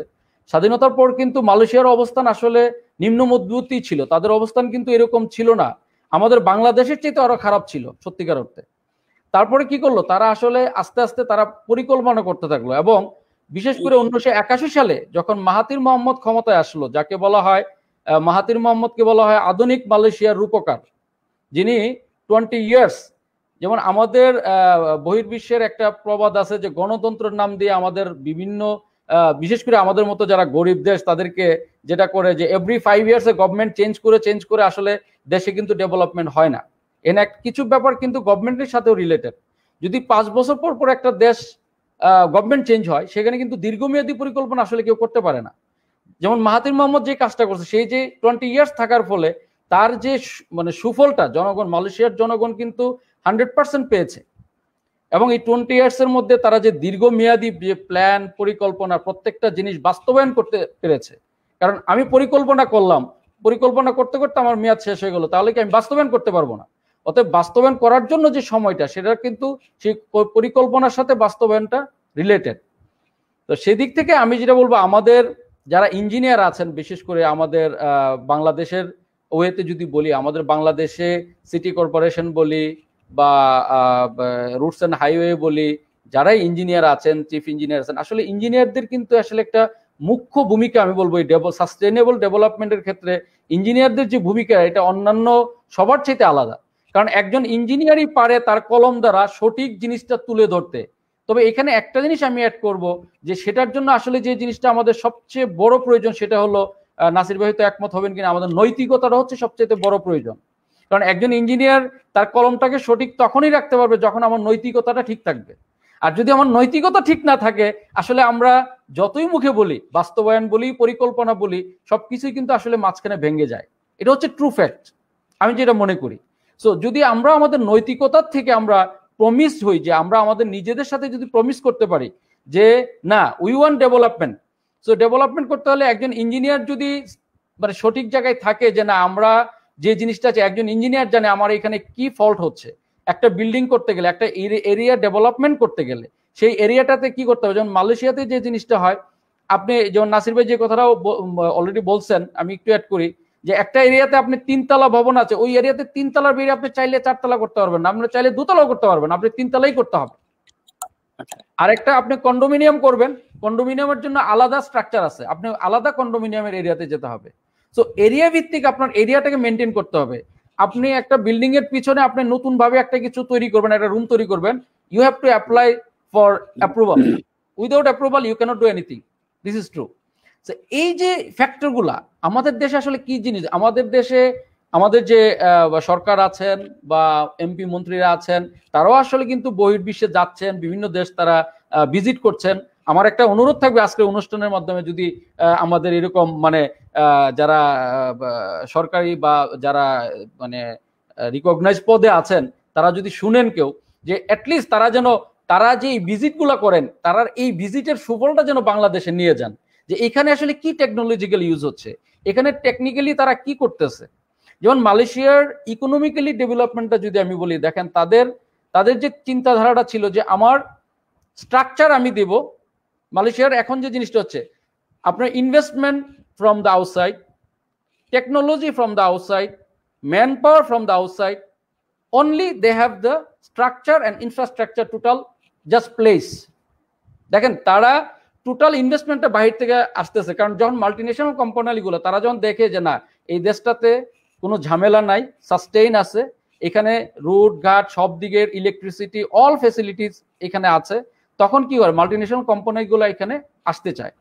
এবং দেখেন, তারা মালয়েশিয়া কি করে বিভিন্ন দেশ থেকে ম্যান পাওয়ার, যেটা লেবার শ্রেণী বলি আমরা, Bangladesh, Indonesia, Vietnam, Nepal, India, বিভিন্ন দেশ থেকে ম্যান পাওয়ার কিন্তু এই যে ডিফিকাল্ট কাজগুলো কিন্তু আসলে বাইরের দেশের লোকজন করে, নট মালয়েশিয়ানরা করতেছে, বাইরের দেশের। তার মানে কি, ম্যান পাওয়ারটাও তারা আমদানি করতেছে, ম্যান পাওয়ার আমদানি করতেছে। টেকনোলজি কি করতেছে মালয়েশিয়া, জার্মান, জাপান, চায়না, বিভিন্ন দেশের সাথে কোলাবোরেশনে তারা ইন্ডাস্ট্রিগুলোকে সেট আপ করতেছে। তো এই ইন্ডাস্ট্রিগুলো যখন সেট আপ করতেছে এই কোলাবোরেশনের কারণে, দেখেন তাদের জায়গার কারণে, ইনফ্রাস্ট্রাকচারের কারণে আজকে কি হচ্ছে, মাল্টিনেশনাল কোম্পানি এখানে আসছে, আসার ফলে তাদের কিন্তু একটা ইকোনমিক্যালি যে ডেভেলপমেন্ট, এটা কিন্তু খুব সাস্টেইনেবল ভাবে হয়ে যাচ্ছে। আরেকটা ব্যাপার আমি যদি অ্যাড করি, ইঞ্জিনিয়ারিং যে বিষয়টা, আমি জানি না বুয়েটের বিষয়টা আমি জানি না, নাসির ভাই ভালো বলতে পারে। এখানে যেমন আমি একটা জিনিস দেখেছি, যে এখানে ইঞ্জিনিয়ারদের একটা সুন্দর সিস্টেম, সেটা হলো তারা যখন ইঞ্জিনিয়ারিং এডুকেশনটা শুরু করে, তাদের স্টাডিটাই হয় 2টা লেভেল থেকে। একটা হচ্ছে যে পিওর ইঞ্জিনিয়ারিং, যারা আসলে শুধু design development related to manufacturing, তাদের কাজটা হচ্ছে তারা শুধু ডিজাইন এন্ড ডেভেলপমেন্ট করবে, তাদের থিঙ্কিংটাই হচ্ছে থিওরিটিক্যাল, মানে ক্যালকুলেশন, ডিজাইন, ডেভেলপমেন্ট এবং রিলেটেড টু ম্যানুফ্যাকচারিং। আরেকটা গ্রুপ তারা চলে যাওয়া হচ্ছে ইঞ্জিনিয়ারিং টেকনোলজি, তারা শুধু সার্ভিস অ্যান্ড অ্যাপ্লিকেশন, তারা শুধু থাকবে সার্ভিস অ্যান্ড অ্যাপ্লিকেশন নিয়ে। যার ফলে কি হচ্ছে, আমরা কিন্তু শুরু থেকেই যে আমার ভিউটা কি, আমি আসলে কোন ক্যাটাগরির ইঞ্জিনিয়ার হতে চাচ্ছি, আমি আসলে কোন লেভেলে যাব, আমি আসলে কোন প্রকারের ইঞ্জিনিয়ার হব, আমি কিন্তু ওইখান থেকে আমাকে গড়ে তুলতে পারতেছি, যেটা আমাদের দেশে আসলে এখনো লেকিং আছে। আমি বলবো আমাদের এডুকেশন সিস্টেমটাও একটা আমাদের জন্য একটা ভাইটাল ব্যাপার, যে আমরা এই জিনিসগুলো মনে হয় এডুকেশন সিস্টেমে অ্যাড আনা উচিত। তারপর দেখা গেছে যে আমরা যখন ইঞ্জিনিয়ারিংটা শেষ করি, ইঞ্জিনিয়ারিংটা শেষ করার পরে কি হয় আমাদের ক্ষেত্রে, আমরা যেমন আমরা ডিপ্লোমাতে করেছি 2 মাস ইন্ডাস্ট্রিয়াল অ্যাটাচমেন্ট, ব্যাচেলারে যে বেশি হয়েছে, ব্যাচেলারের ব্যাপারটা ভিন্ন, সেখানে থিসিস জমা দিতে হয়েছে, সেই ব্যাপারটা ভিন্ন। বাট স্পেশালি যারা ডিপ্লোমা ইঞ্জিনিয়ার, দেখেন মালয়েশিয়াতে তাদের ক্ষেত্রে যেটা হয়, এভরি 1 ইয়ারে 15 ডেজ ইন্ডাস্ট্রিয়াল অ্যাটাচমেন্ট থাকতেছে, এবং লাস্ট সেমিস্টার মানে 8th সেমিস্টারে টোটাল 6 মান্থই হচ্ছে industrial attachment, and that is totally practical. They have to work with the company, either serviceable or manufacturing. তাহলে কি হচ্ছে, তার এক্সপিরিয়েন্সটা কিন্তু আমাদের যে ইঞ্জিনিয়ার আছে তাদের কিন্তু একটা বিশাল এক্সপিরিয়েন্স, তাদের মানে জব এক্সপিরিয়েন্সটা এডুকেশনের সাথে সাথে হয়ে যাচ্ছে, যেটা আসলে আমাদের দেশে আসলে এই জিনিসটা এখনো ওইভাবে হচ্ছে না। আমাদের দেশে যখন একটা ছেলে বের হওয়ার পরে সে জানে না আসলে সে কি করবে, সে কোথায় যাবে। আমি যে জিনিসটা খেয়াল করলাম, মানে আমার এটা আই ফিল দ্যাট, যে আমাদের যারা ফ্রেশ বেরোচ্ছে তাদের একটা ইনসিকিউরিটি ভুগে, যে আমি পাশ করার পর আসলে কি করব। এবং যে ফিল্ড থেকে সে পাশ করছে, দুর্ভাগ্যজনক হলেও সত্য, যে সেই ফিল্ডে যে সে চাকরি করতে পারবে সেই মানে কনফিডেন্টও তার পাচ্ছে না। এবং সেটা কেন হচ্ছে, যে আমাদের দেশে আসলে কাউন্সিলিং এরও একটা অভাব আছে, যে জিনিসটা যে নর্মালি একটা ইঞ্জিনিয়ার বের হওয়ার পরে তার একটা কাউন্সিলিং এর ব্যাপার থাকে, একটা কাউন্সিলিং করতে হয় যে সে আসলে কোন লেভেলে, তার লেভেলটা কি, এবং সেখানে থার্ড পার্টি একটা অ্যাসেসমেন্ট থাকে। এবং আমাদের দেশেও এটা থাকা উচিত আমি মনে করি, আমি জানি না আমাদের দেশে এখনো শুরু হয়েছে কিনা বা আছে কিনা, যে থার্ড পার্টি অ্যাসেসমেন্ট, সেটা হতে পারে গভর্নমেন্ট বডি অথবা হইতে পারে কোনো প্রাইভেট অর্গানাইজেশন বা প্রাইভেট বডি, যে তারা একটা ইঞ্জিনিয়ার যখন তার লেভেলটা কমপ্লিট করবে, তার অ্যাসেসমেন্ট মানে ফাইনাল যখন করে ফেললো, তাকে একটা অ্যাসেসমেন্ট করবে তার আসলে গ্রোথটা কতটুকু হইলো। তার গ্রোথ যদি সেরকম হয় সে পাস করবে, যদি গ্রোথ না হয় তারা কি করবে, তাকে নেক্সট 2 মান্থ বা 3 মান্থের জন্য আবার তাকে মানে ইয়ে দিয়ে যাবে, কিছু টাস্ক দিয়ে যাবে, যেগুলো তারা কমপ্লিট করে দেন সে ফাইনালাইজ করবে। তাহলে সে কি করলো, সে পূর্ণাঙ্গ একটা ইঞ্জিনিয়ার হয়ে আসলে বের হইতে পারলো। এবং তার যে প্র্যাকটিক্যাল কনফিডেন্টটা তৈরি হবে, এটা আসলে মানে তখন তার যে প্রফেশনাল লাইফ শুরু হবে, প্রফেশনাল লাইফটা কিন্তু তখন আসলে অন্যরকম একটা পরিস্থিতি তৈরি হবে। এই কারণে যেটা বললাম যে মালয়েশিয়ার ডেভেলপমেন্ট গুলো আসলে কেন, আমি এই টোটাল জিনিসগুলো বলার কারণটা হচ্ছে এই যে তারা যে ইঞ্জিনিয়ার গুলা, মানে ডেভেলপমেন্টের জন্য একজন ইঞ্জিনিয়ারের রেসপন্সিবিলিটি প্রত্যেকটা দেশে, not only Bangladesh, not only Malaysia or USA, I think every country, this engineer responsibilities is the big responsibilities for every integrated development. So এই জিনিসটা যদি আমরা থিঙ্কিং করি, আমাদের এডুকেশন সিস্টেম, আমাদের সিটি কর্পোরেশনাল সিস্টেম, কারণ যখন একটা সিটি ডেভেলপমেন্ট হবে, ওই প্রত্যেক সিটি কর্পোরেশন আসলে কি পারফেক্ট একজন ইঞ্জিনিয়ার যে অ্যাপয়েন্ট করা, এটা একটা বিশাল ব্যাপার। যে আমি আসলে এখন আমরা যে নিয়োগটা দিচ্ছি, আমি আসলে প্রপার একজন ইঞ্জিনিয়ার যদি এখানে নিয়োগপ্রাপ্তই না করতে পারি, আসলে সে কিভাবে আপনাকে সেই ফ্যাসিলিটিটা দিবে, কিভাবে সে আপনাকে সেই সার্ভিসটা প্রোভাইড করবে, এটাও কিন্তু একটা ব্যাপার। সো এই পূর্ণাঙ্গ বিষয়গুলো আসলে সবকিছু মিলেই আমি মনে করি যে ইন্টিগ্রেটেড ডেভেলপমেন্টটা যদি আমরা এই টোটাল বিষয়গুলোকে ডেভেলপমেন্ট আনতে পারি, আশা করি আমাদের দেশে এই ডেভেলপমেন্টটা আমরা গড়ে তুলতে পারবো, আমি আশা করি। ধন্যবাদ। চমৎকার, খুব সুন্দর কথাগুলো বললেন। অ্যাকচুয়ালি আমি দেখলাম যে মালয়েশিয়া বলেন, ইউএসএ, দুটো অলমোস্ট সেম। যে যেটা বললেন আপনারা, যে একটা রাস্তা করার আগে দিয়ে ইউএস এর কথাও যেরকম আগে প্ল্যানিং করতে হবে, ওখানে কিভাবে সুয়ারেজ লাইন যাবে, ইলেকট্রিক লাইন যাবে, কিভাবে হাইওয়েটা প্ল্যানিং হবে, ওখানে বাস কিভাবে যাবে, হ্যাঁ, এই সবগুলো দুটো অলমোস্ট সেম। মানে এটা আসলে খুবই ভালো একটা ব্যাপার আপনাদের। এবং আপনি যেটা বললেন যে একজন ইঞ্জিনিয়ার কোয়ালিফাইড না হওয়া পর্যন্ত তারা সার্টিফাইড হয় না, হ্যাঁ, তো সেটাও আমরা ফিল করছি যে এই সময় আমরা দেখছি যে বাংলাদেশের ক্ষেত্রে আমরা শুধু অনলি সার্টিফিকেট ধারী ইঞ্জিনিয়ার হচ্ছে। আমরা যখন ইউনিভার্সিটি থেকে পাশ করে যাচ্ছি, তখন হয় কি আমাদের প্র্যাকটিক্যাল নলেজ না থাকার কারণে অনেক সময় আমরা বিভিন্ন জবে সুযোগে পাচ্ছি না। সেক্ষেত্রে বাংলাদেশ ইন্ডাস্ট্রিয়াল ইঞ্জিনিয়ারিং অ্যাসোসিয়েশন আমরা যে কাজটা করছি, আমরা একটা ট্রেনিং সেল ওপেন করেছি, সেখান থেকে আমরা বিভিন্ন প্রফেশনাল ট্রেনিং গুলো দিয়ে থাকি, অটোক্যাড, সিএনসি, পিএলসি, আমরা হচ্ছে এ ধরনের ইঞ্জিনিয়ারিং রিলেটেড যতগুলো ট্রেনিং আছে ওই ট্রেনিং গুলো নিয়ে আমরা কাজ করছি। আমাদের এই ট্রেনিং সেল একটা আলাদা সেল আছে, তারাও প্রতিনিয়ত প্রতি উইকে তারা বিভিন্ন ট্রেনিং গুলো লাইভে দিয়ে যাচ্ছেন ফ্রি অফ কস্টে, যেন আমাদের যে বিএই সদস্য আছেন তারা এই যে আপনারা যে লেগিং গুলোর কথা বলেছেন এগুলো যেন তারা ফিল না করে। আমরা কিছু কমেন্টস নিয়ে আসবো। আমাদের সৌদি আরব থেকে মাহমুদুর রহমান ভাই জাতীয় প্রকাশনা সেল থেকে আমাদেরকে অভিনন্দন জানিয়েছেন, মানিকগঞ্জ থেকে অভিনন্দন জানিয়েছেন সৈকত দাস, এবং বিভিন্ন জায়গা থেকে অভিনন্দন জানাচ্ছেন, ঢাকা মহানগর নির্বাহী। ওকে, আপনারা সবাই আমাদের সাথে থাকুন, বেশি বেশি করে লাইক করুন। আমরা সাধারণত আমাদের মানে একদম শেষ পর্যায়ে চলে এসেছি, এখন আমরা 50 মিনিট লাইভে অলরেডি চলে এসেছি। আমরা হচ্ছে নাসির ভাইয়ের কাছে যাব খুবই সংক্ষেপে। যে হচ্ছে অ্যাকচুয়ালি আপনি যে ডেভেলপমেন্ট গুলোর কথা বললেন আমাদের ইঞ্জিনিয়ারদের জন্য, মানে কি কি ডেভেলপমেন্ট আপনি মনে করছেন যে আমরা কিছুটা, আমরা তো একবারে সবকিছু সম্ভব নয়, কিছুটা আমরা চেঞ্জ আনতে পারবো, বা আমাদের আপনারা যে বিশ্বের সাথে তাল মিলিয়ে যাচ্ছেন আমরা কোন কোন জিনিসটা আপগ্রেড করলে আমাদের জন্য একটু ভালো হবে, খুবই সংক্ষেপে যদি একটু বলতে চাই। ধন্যবাদ ভাই মশিউর। ছোট্ট করে একটু যোগ করে নিই। আমাদের রাহাত ভাই বলছেন নীতি নৈতিকতার একটা প্রশ্ন কথা বলছেন, খুবই ইম্পর্টেন্ট, এটা খুবই ইম্পর্টেন্ট। বিশেষ করে বর্তমান বাংলাদেশের প্রেক্ষাপটে এই কথাটা একদম না বললে আসলে বক্তব্য অসম্পূর্ণ থেকে যাবে।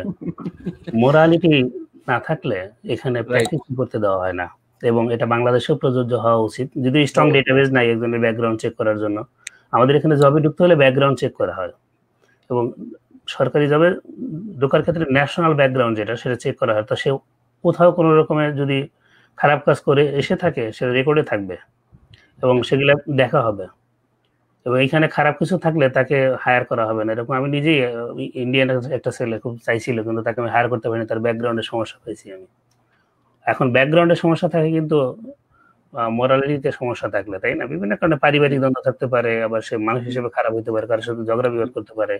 এটা একটা ভালো দিকই, একটা লোক যখন জানে যে সে যদি অপকর্ম করে তাহলে সে শুধু এই সামাজিক লাইফ না, সে জবও খুঁজে পাবে না, কেউ তাকে হায়ার করবে না, অটোমেটিক্যালি কিন্তু তার ভিতরে একটা আশঙ্কা থাকে না, আমাকে সতর্ক থাকতে হবে। এই জিনিসটা বাংলাদেশে ইমপ্লিমেন্ট হওয়া খুব জরুরি, তাহলে দেখা যাবে অনেক অপরাধী কমে যাবে। ইঞ্জিনিয়ার হয়ে যদি তার যদি মোরালিটি না থাকে, আমাদের এখানে তো লাইসেন্স রিনিউ করার জন্য আমাদের 18 ঘন্টার কোর্স করতে হয়, প্রতি 2 বছর পর লাইসেন্স রিনিউ করতে হয়। তো লাইসেন্স এটা লাইসেন্স বাই এক্সাম, লাইসেন্স এমনি পাওয়া যায় না। আমি যেমন মাস্টার্স পাস করার পরে এখানে পরে আমাকে পরীক্ষা দিতে হচ্ছে কম্প্রিহেন্সিভ এক্সাম, খুব অবাক হয়েছিলাম যে আমি তো মাস্টার্স পাস করে ফেলছি, এখন আবার এক্সাম কিসের। সেটা দেওয়ার পরে তারপরে জবে আসলাম যখন, তখন বলছে ইআই কই, তোমার ইআই পরীক্ষা দিছো? তো ইআই শব্দই শুনি নাই। তো ইআই হোয়াট ইজ দ্যাট? বলতেছে তুমি ইআই হলো ইঞ্জিনিয়ারিং ট্রেনিং। এখন ইঞ্জিনিয়ারিং ট্রেনিং? আমি তো মাস্টার্স পাস করা ইঞ্জিনিয়ার। না, তোমাকে পরীক্ষা দিতে হবে। যাক, সে পরীক্ষাটা দিলাম। সে পরীক্ষা আমেরিকার 50টা স্টেটে একই প্রশ্নে পরীক্ষা হয়, এবং সেটা পাস করার পরে অনেকেই আছে ওটা পাস করতে পারে না, কারণ ওটা সিলেবাস আছে ক্লাস 1 থেকে শুরু করে মাস্টার্স পর্যন্ত, পুরোটাই সিলেবাস, অর্থাৎ পুরোটা ওপেন, কোথাও ফাঁকি দিয়ে আসলে পাস করার সুযোগ নাই। পুরো লাইফে ঠিকঠাক মতো পড়াশোনা করা লাগবে। এরপরে 3 বছর মাস্টার্স থাকলে, আর মাস্টার্স না থাকলে 4 বছর জব করার পরে 3 জন ইঞ্জিনিয়ারের কাছ থেকে সার্টিফিকেশন নিতে হয়, এবং 3 জন ইঞ্জিনিয়ার আমাকে সার্টিফাই করবে যাদের আন্ডারে আমি সরাসরি কাজ করছি। তারা সার্টিফাই করবে, সেখানে লেখা থাকবে আমি আসলে ভালো চরিত্রের একজন লোক, আমার ইন্ডিপেন্ডেন্টলি জাজমেন্ট করার ক্ষমতা আছে, অর্থাৎ আমার টেকনিক্যাল ক্যাপাসিটি আছে ডিজাইন করার। আমি এমন কিছু ডিজাইন করবো না যাতে করে নৈতিকতাহীন বা দায়িত্ব জ্ঞানহীন একটা লোক যে কলাপস করে লোক মারা যাবে, এই ধরনের মন মানসিকতার লোক আমি না। অর্থাৎ আমার অ্যানালাইটিক্যাল ক্ষমতা আছে, ডিজাইনের ক্ষমতা আছে, এগুলা লিখে বোর্ডে পাঠাবে, এবং এটা আমার কাছে আসবে না। এটা বাংলাদেশ না গিয়ে বললাম যে আমি যা লিখে দিছি আপনি এটা সাইন করে দেন, করবেন, বলাও যাবে না। তারা এটা পাঠাই দেবে বোর্ডে। এখন বোর্ডে যদি তারা ভালো রিকমেন্ডেশন দেয়, এখন এর মধ্যে আমার বসের সাথে যদি জ্ঞান থাকে, দেখা গেলো রিকমেন্ডেশনই দিল না, তাহলে আমাকে পরীক্ষা দিতে দেবে না। এরকম মিনিমাম 3টা রিকমেন্ডেশন লাগে, এবং সেটা তারা ইভালুয়েট করে, তারপর তারা আন্ডারগ্রেড এর ট্রান্সক্রিপ্ট ইভালুয়েট করে দেখে মাস্টার্স এর ইকুইভ্যালেন্ট কিনা। যেমন বুয়েট থেকে পাস করার পরেও ফ্লোরিডাতে কিন্তু আমার টেক্সাসে আমাকে অ্যাপ্রুভ করছে উইদিন এ উইক, কারণ আমার ইউনিভার্সিটি থেকে সেখানে সিটি পাঠাইছিল যে তার আন্ডারগ্রেড আমরা ইভালুয়েট করছি, আমরা এটা ইউএস এর ইকুইভ্যালেন্ট পাওয়ার কারণে তাকে মাস্টার্সে অ্যাডমিশন দিয়েছি। কিন্তু এটা যখন ফ্লোরিডাতে আসে তখন তারা ডিনাই করে দিল। তো আমি খুব অবাক হইলাম, তার মানে কি আমি আমার আন্ডারগ্রেড কি এদের সাথে ইকুইভ্যালেন্ট না? অথচ বুয়েটে থাকতে কিন্তু আমার চিন্তা ছিল যে বুয়েট থেকে পাস করা মানে পুরো পৃথিবীতে অ্যাকসেপ্টেড, বিষয়টা ওইরকম না। কাজে এত আত্মতৃপ্তির কোনো কারণ নাই। যখন ডিনাই করলো তখন তারা আমাকে একটা নোটিশ ধরাই দিল যে তোমার ট্রান্সক্রিপ্ট এই জায়গায় পাঠাতে হবে, তারা ইভ্যালুয়েট করবে, তারা ইভ্যালুয়েট করে জানাবে, তাদের ইভ্যালুয়েশনের রেজাল্ট যেটা আসে সেটা আমরা বুঝতে পারবো তোমার বুয়েটের ডিগ্রিটা এখানকার আন্ডারগ্রেডের ইকুইভ্যালেন্ট কিনা। কারণ আন্ডারগ্রেড মাস্টার্স যে আমার এখানে করা আছে অ্যাক্রিডিটেড ইউনিভার্সিটি থেকে, সেটা তাদের কাছে ধর্তব্য না।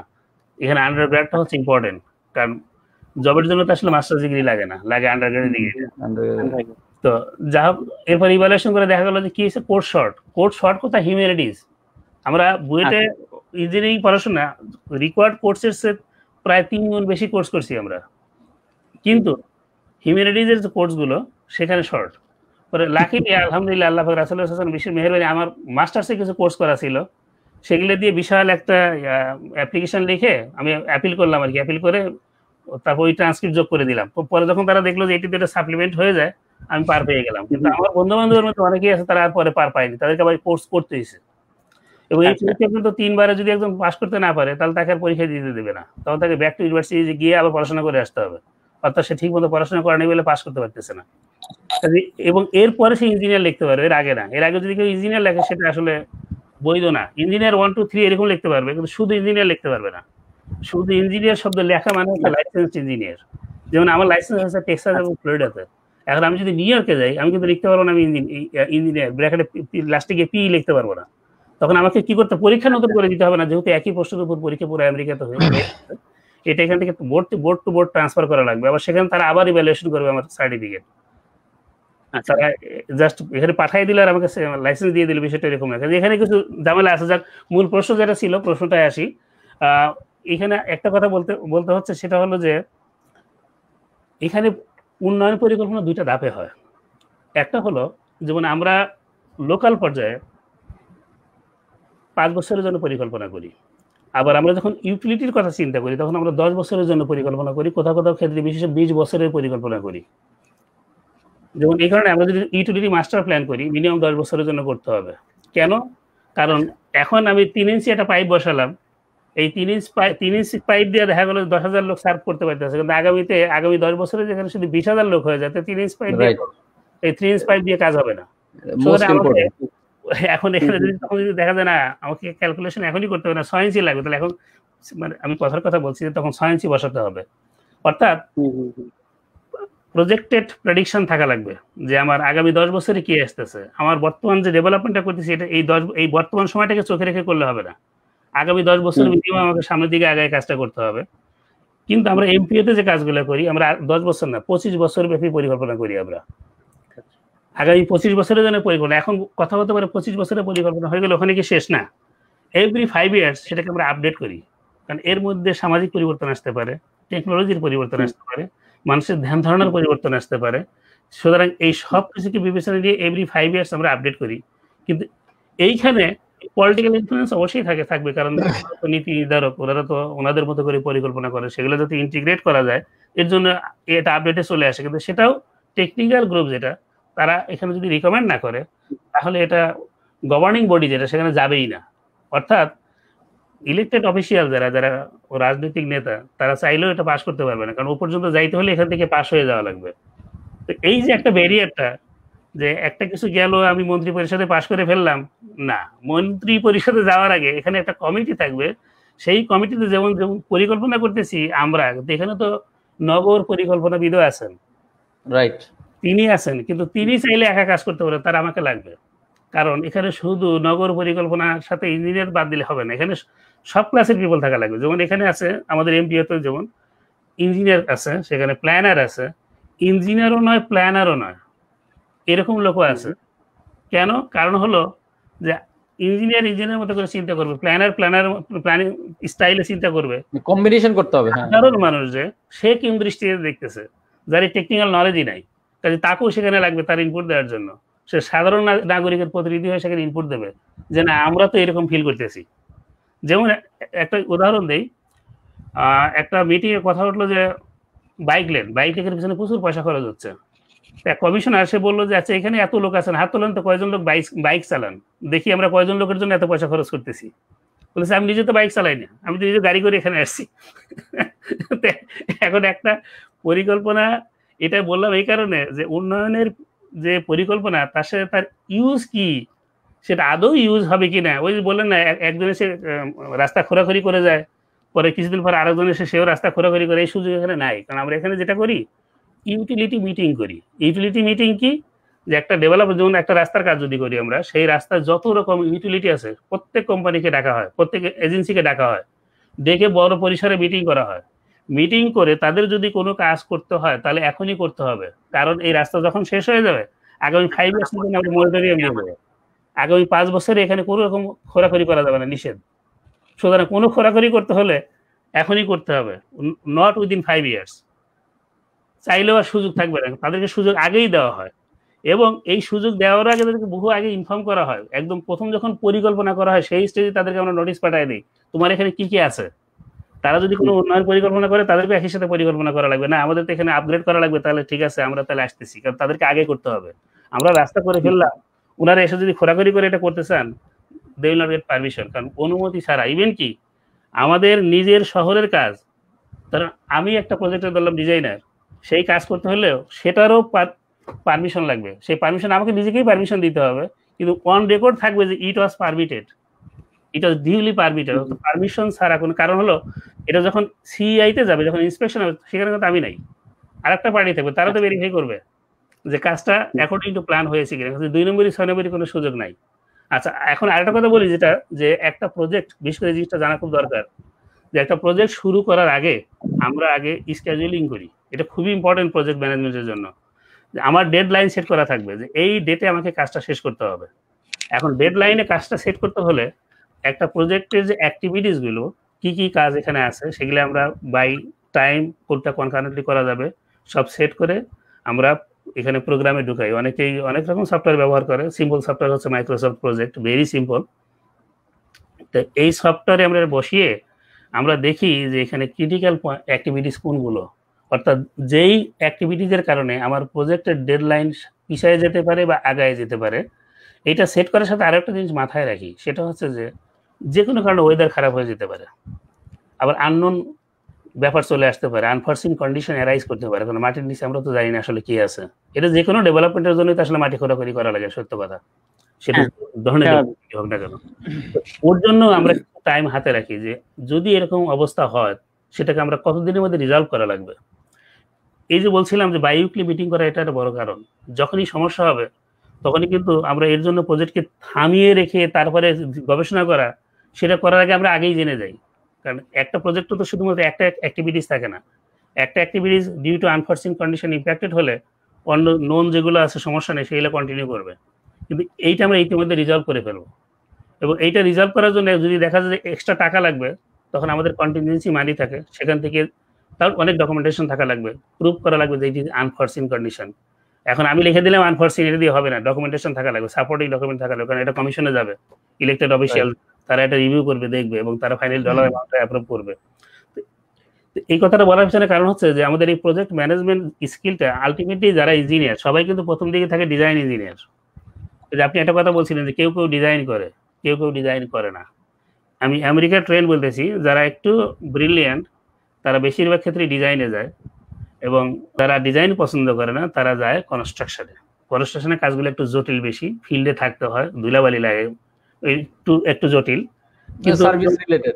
কিন্তু যেমন আমার বিষয়টা হচ্ছে, আমাকে যেমন ডিজাইন রিভিউ করা, ওই রাজুকের মতো প্ল্যান বলে পারমিট অ্যাপ্রুভ করা, সেগুলো যেমন করতে হয়, আবার কনস্ট্রাকশন ম্যানেজমেন্ট যেটা সেটাও করতে হয়, কারণ এর সাথে ডলার অ্যামাউন্ট জড়িত। যদি আমি সরাসরি ফিল্ডে যাই না, কিন্তু সেটাও তো আমাকে ওভারসি করতে হয়। অর্থাৎ একটা কনস্ট্রাকশনের ইনিশিয়েশন টু ইনসেপশন, একেবারে টোটালি শুরু থেকে শেষ পর্যন্ত প্রতিটা ধাপই দেখতে হয়, এবং অনেকগুলো ধাপ আছে এর মধ্যে। কিন্তু সবচেয়ে বেশি প্রায়োরিটি দেই যেটা আমরা অ্যাজ এ ইঞ্জিনিয়ার, যে আমার স্কেডিউলিং, বাংলাদেশে বোধহয় শিডিউল বলে, বোধহয় আমি এখানে স্কেডিউল বলে, দেখো বাংলাদেশে শিডিউল, ব্রিটিশ অ্যাকসেন্টে বোধহয় শিডিউল বলে, শিডিউলিং বলা বাংলাদেশে, এখানে আমরা বলি স্কেডিউলিং। টাইম ফ্রেম কবের মধ্যে আমার জব, আমরা প্রজেক্ট শুরুর আগে এটাকে বলা হয় প্রজেক্ট পরিকল্পনা। এতক্ষণ তো উন্নয়ন পরিকল্পনা নিয়ে কথা বলছিলাম, প্রজেক্টের একটা পরিকল্পনা আছে, যে প্রজেক্ট পরিকল্পনা, এটা কিন্তু খুবই ইম্পর্টেন্ট। এবং এইটা সেট করে আমরা ডেডলাইন সেট করি, ওকে দিস ইজ মাই গোল, আমাকে এই টাইমের মধ্যে কাজটা ফিনিশ করতে হবে। এখন এটাই তো ম্যানেজমেন্ট। হ্যাঁ, এবং এটা আমরা কিন্তু অনবরত প্রতি 2 সপ্তাহ পর পর যখন মিটিং করি তখনই এটাকে আমরা আপডেট করি। এটা শুধু আমরা আপডেট করি না, কন্ট্রাক্টরকেও বলি যে ঠিক আছে তোমার স্কেডিউল কোন জায়গায় ইমপ্যাক্ট হচ্ছে আপডেট করে আমরা পাঠাও, আমরা আবার রিভিউ করি। অর্থাৎ সবার হাতে একই রকম স্কেডিউল থাকে, আমরা সবাই জানি কবে কাজটা শেষ হবে, কোন কাজটা কবে শেষ হবে। যে কারণে একটা প্রজেক্ট ডিউ টাইমে শেষ করতে পারলাম না এরকম ঘটে না এই কারণে যে আমাদের প্রজেক্টের পিছনে কিছু কন্ডিশন থাকে, কিছু থাকে স্টেট মানি, কিছু থাকে ফেডারেল মানি, এবং সেটা টাইম সেট করা সানসেট, অর্থাৎ আজকে 5টার মধ্যে যদি টাকাটা খরচ করতে পারলাম, নাইলে টাকাটা রিটার্ন দিতে হবে। আমার $2 মিলিয়ন একটা প্রজেক্ট ছিল, কত সালে মনে নেই, 2013 বা 14 সালে হবে। দোতলা একটা বিল্ডিং করতে হবে এবং জায়গাটা খুব জটিল জায়গা, অর্থাৎ সয়েল কন্ডিশন খুব খারাপ ছিল। এখন হাতে 6 মাস, মাত্র 6 মাস টাইম ছিল, এর মধ্যে ডিজাইন, পারমিটিং, কনস্ট্রাকশন, এদের সাথে ইচ্ছা করে পারমিশন ছাড়া কনস্ট্রাকশন করা যায় না। এবং পারমিশনে এটা শুধু একটা এজেন্সি না, অনেকগুলো এজেন্সি ইনভলভ থাকে। ইউটিলিটি কোম্পানি তাদেরটা দেখবে, আবার বিল্ডিং ডিপার্টমেন্ট তাদেরটা দেখবে। বিল্ডিং ডিপার্টমেন্টের আন্ডারে আবার সেখানে আছে ওই কি বলে ইলেকট্রিক্যাল, মেকানিক্যাল, প্লাম্বিং, এরকম অনেক কিছু আছে।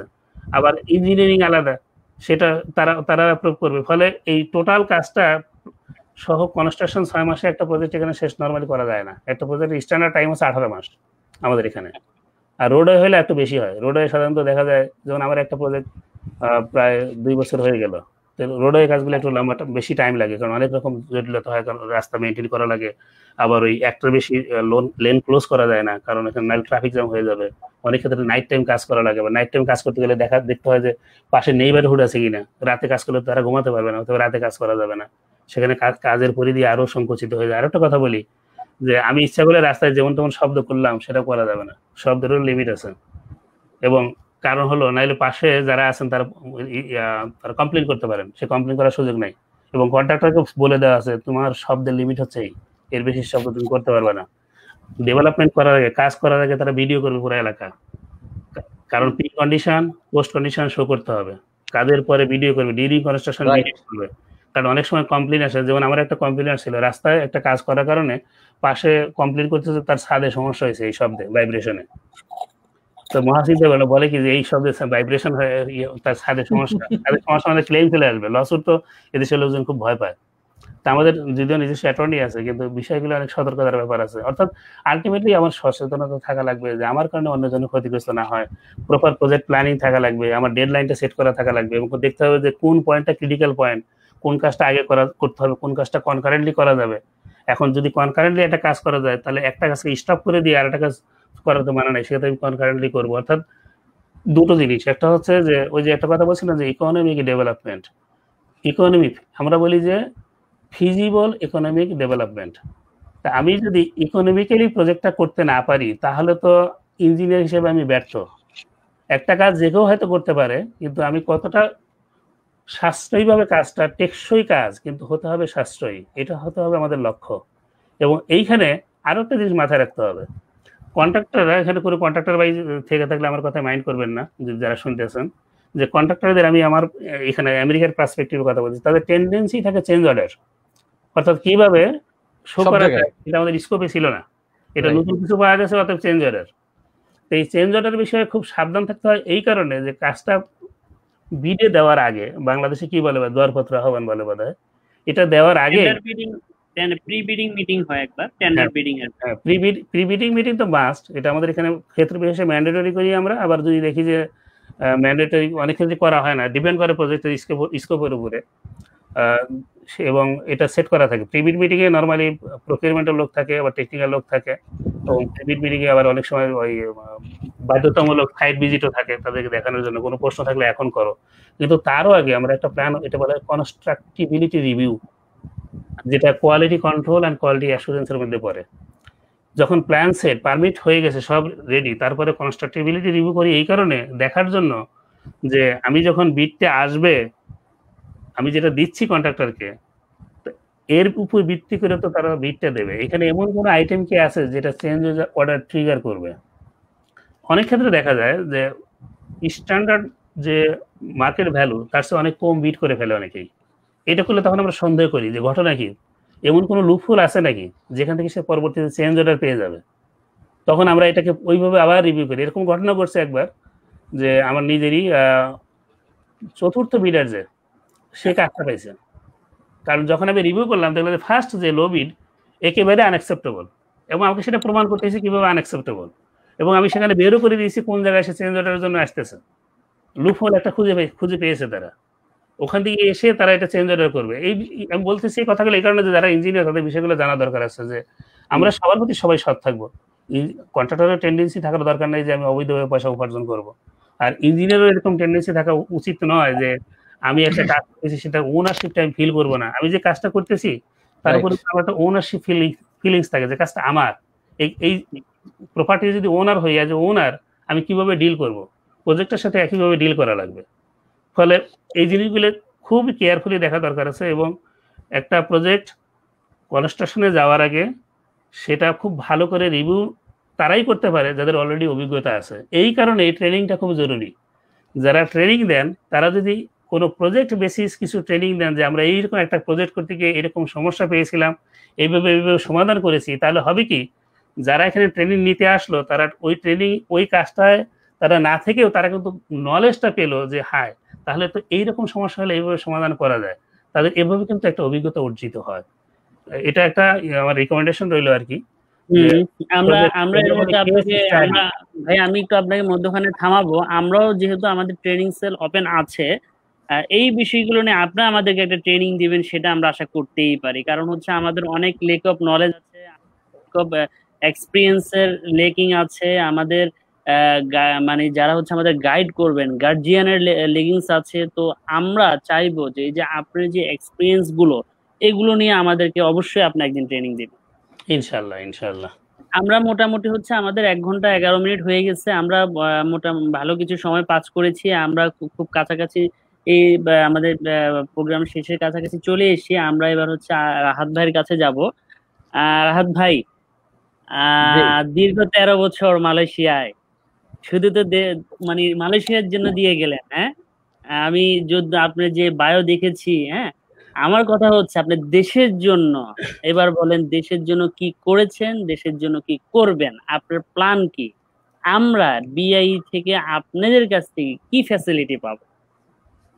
ওকে, ধন্যবাদ। খুব মূল্যবান একটা মানে মারাত্মক একটা প্রশ্ন করেছেন এবং মারাত্মক একটা চাহিদাও তৈরি হয়েছে। যাক, ধন্যবাদ। আমরা অলওয়েজ আমি যেটা বলবো, বিআইএ তে আমি আমার বন্ধু আলমগীর ওদিন কথা বলেছে, I am always with BIA. আমি থামিয়ে দিই। এর মধ্যে হচ্ছে জাহাঙ্গীর আলম তুষার ভাই আপনাকে ধন্যবাদ জানিয়েছেন বিআইবি পক্ষ থেকে, ময়মনসিংহ জোন থেকে আপনাদেরকে ধন্যবাদ জানিয়েছেন যে জাহাঙ্গীর আলম তুষার ভাইয়ের মাধ্যমে আপনার সাথে কমিউনিকেট করেছি। উনি কিন্তু আপনার পুরো প্রোগ্রামটা দেখছেন। ধন্যবাদ। আচ্ছা, থ্যাংক ইউ, ধন্যবাদ। আমি যেটুকু বলি, আমি ফাঁকি দিয়ে একটা কথা আমি ভুলে গেছি, আমি একটু অ্যাড করে নেই, যেহেতু এটা অনেক ফ্রেশদের জন্য। আমি আসলে আমার শিক্ষাগত ব্যাপারটা একটা ভুলে গেছি, সেটা একটু অ্যাড করে নেই 1 মিনিটে। সেটা হলো, আমি যখন ডিপ্লোমা পাশ করার পরে আমি যখন চাকরিতে ঢুকলাম, আসলে ব্যাচেলার না থাকাতে আমি অনেক প্রবলেম ফেস করেছি, বিভিন্ন জায়গায় অনেক কথাও শুনতে হয়েছিল, যার ফলে আমার মাথায় একটা হেডেক ছিল যে না, আমি অবশ্যই ব্যাচেলার আমার ফিনিশ করতে হবে। আমি তখন 2003 সালে আমি প্রাইভেট ইউনিভার্সিটিতে যে ভর্তি হই, যে আমার এনিহাউ মানে আমি তখন চাকরির পাশাপাশি আমি আমার ব্যাচেলার কমপ্লিট করেছি। 2007 সালে আমি ব্যাচেলার কমপ্লিট করার পরে মালয়েশিয়া আসি। আমি কথাটা ভুলে গেছি অ্যাড করতে, এবং এটা আমার মারাত্মক স্ট্রাগল ছিল। আমি বলি যারা নতুন আছে তাদের ক্ষেত্রে, আমি 4টা বছর আমার লাইফের কোনো এন্টারটেনমেন্ট ছিল না। ইটস নট জোক, আমি মানে রিয়েল বলতেছি। আমার 4 বছরে আমার লাইফে কোনো এন্টারটেনমেন্ট, কোনো মানে কোনো বিবাহ, কারো কোনো অনুষ্ঠান, কি জিনিস আমার লাইফ থেকে চলে গেছিল, ডিউ টু যে আমার এটাকে করতে হবে। সো এই কিছু কিছু ব্যাপার আছে যে আমাদেরকে আসলে আমাদের ভিতর থেকে জানার আগ্রহ যদি থাকে, আমার যদি কারো জানার আগ্রহ থাকে, আসলে ট্রেনিং পাওয়াটা কোনো ব্যাপার না। যদি বিআইএ চায়, যেমন নাসির ভাই এক পায়ে চেষ্টা করবে কিছু দেওয়ার জন্য, বিআইএ যদি বলে রাহাত ভাই কিছু দেওয়ার চেষ্টা করেন, আমার যতটুকু সাধ্য আছে আমি চেষ্টা করব। এটাই হচ্ছে আমাদের মানে থিঙ্কিং, আমরা করব। আমি যেটা বলবো, আসলে আমি মালয়েশিয়াতেই 13 বছরে ফাঁকে আরেকটু অ্যাড করি, সেটা হলো আমার একটা অন্যরকম চিন্তাধারাও আছে। সেটা হলো, আমি শুধু ইঞ্জিনিয়ারিং এ না, আমি কিছু হিউম্যানিটির কাজও করি পাশাপাশি। সেটা হলো, আমাদের একটা গ্রুপ আছে এখানে, যারা বাংলাদেশের অসহায় ব্যক্তি, অসহায় রুগী, বা যারা অসুস্থ হয়ে গেছেন এবং এমনকি মারা গেছেন, তার লাশটা নেওয়ার মতো কেউ নেই, বা লাশটাকে প্রসেস করে পাঠাবে এরকম কেউ নেই, বা একটা রুগী হসপিটালে পড়ে আছে অনেক দিন, তাকে পাঠানোর মতো ব্যবস্থা করা যাচ্ছে না। এইরকম কিছু কার্যক্রম আমরা আলহামদুলিল্লাহ সবার দোয়া এবং সবার চেষ্টায় আমাদের একটা গ্রুপের মাধ্যমে আমরা বাংলাদেশে অনেকগুলা রোগী এবং মৃতদেহ আমরা পাঠাতে সক্ষম হয়েছে, এবং আমার যথেষ্ট প্রচেষ্টা সেখানে ছিল। এবং আমি আপনাকে থামিয়ে দেব এখানে থামিয়ে দেব এই কারণে, আপনি হচ্ছে যায় যায় কাল থেকে রেমিটেন্স যোদ্ধা হিসেবে গুণীজন সম্মানী পেয়েছেন 2019। আপনি নেপাল বাংলাদেশ ফ্রেন্ডশিপ অ্যাসোসিয়েশনের পক্ষ থেকে আপনি একটা অ্যাওয়ার্ড পেয়েছেন, গান্ধী পিচ অ্যাওয়ার্ড পেয়েছেন। এই জিনিসগুলো অ্যাকচুয়ালি আসলে বাংলাদেশের জন্য অনেক বড় একটা পাওয়া। তো এই এই যে আপনি যে অর্জনগুলো করলেন, এগুলোর এগেনিস্টে বা এগুলোকে পুঁজি করে বা এগুলোর যে এক্সপিরিয়েন্সটা কাজে লাগিয়ে বাংলাদেশের যে আমাদের যে কোভিড-19 বলেন বা ভিন্ন ভিন্ন সময় যে সকল আমফান বলি আমরা, সিডর বলি আমরা, বা আমাদের যে মানে একদম যে উপকূল যে জায়গাগুলো আছে, নদীর কাছে দাঁড়া যে জায়গাগুলো আছে, তাদের জন্য আপনাদের কি ধরনের পরিকল্পনা আছে? জি, আমি সেটাই বলছি। আমার ইভেন আমরা যেটা করেছি আসলে এখানে ইভেন কোভিড-19 যখন শুরু হয় মালয়েশিয়াতেও আমরা বাংলাদেশ হাই কমিশনের সহযোগিতায় আমরা আসলে একটা গ্রুপ আমরা চেষ্টা করেছি, বিভিন্ন বাংলাদেশি যারা কর্মহীন ছিল, অনেক লেবার শ্রেণী যারা কর্মহীন ছিল তাদেরকে ফুড পৌঁছে দেওয়ার কাজটাও আমরা করেছি।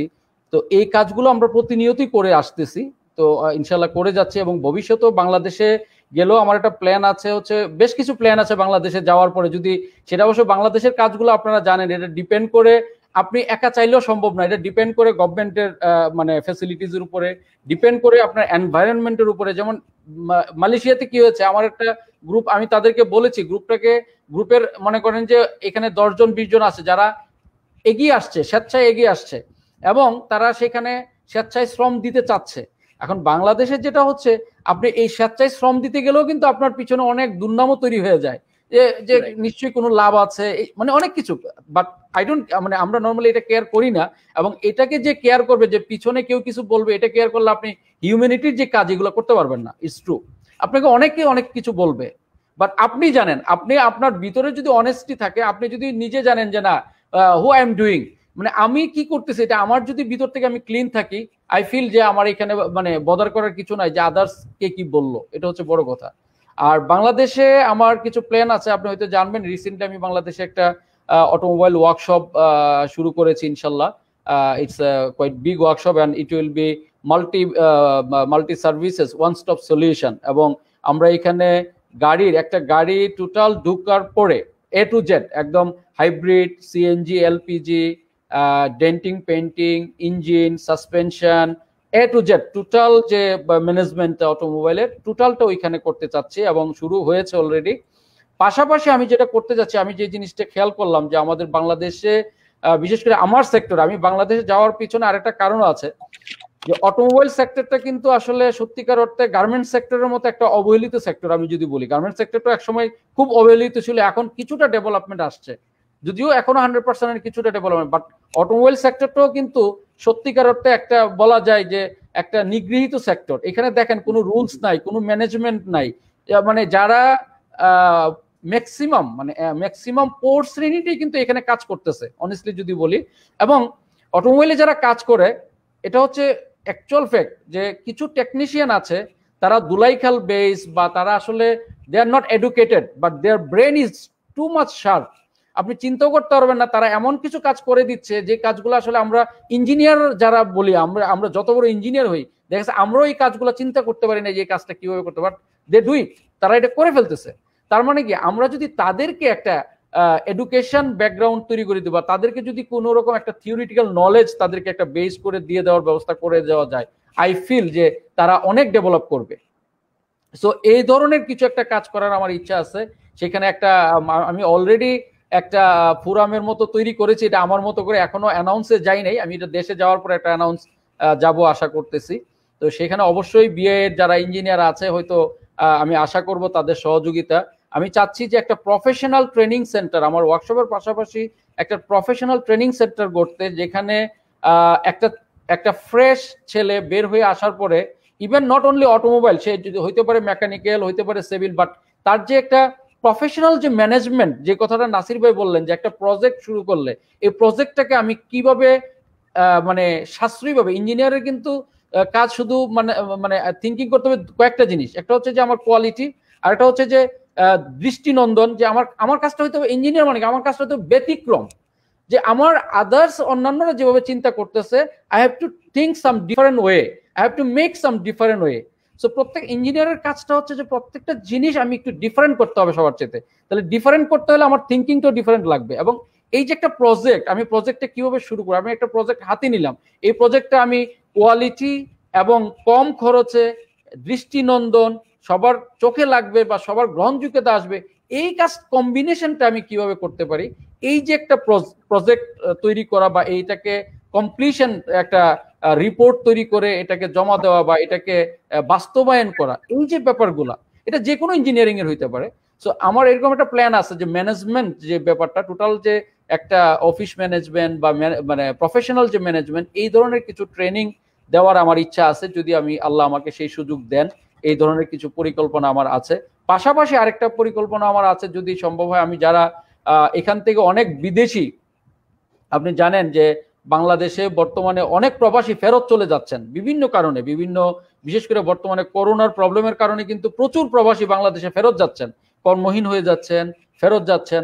আমি কিছুদিন আগে, আজ থেকে 1 বছর আগে, আমি একটা স্ট্যাটাস দিয়েছিলাম এটা নিয়ে, যে আমরা যদি যারা বিদেশ থেকে ফেরত যাচ্ছেন, বিদেশে যে লোকটা 2 বছর থেকে 5 বছর 10 বছর বা 20 বছর কাজ করেছেন যে কোনো সেক্টরে, কনস্ট্রাকশন হোক, ইলেকট্রনিক্স হোক, তারা কিন্তু বিশাল একটা এক্সপিরিয়েন্স গ্যাদার করেছে।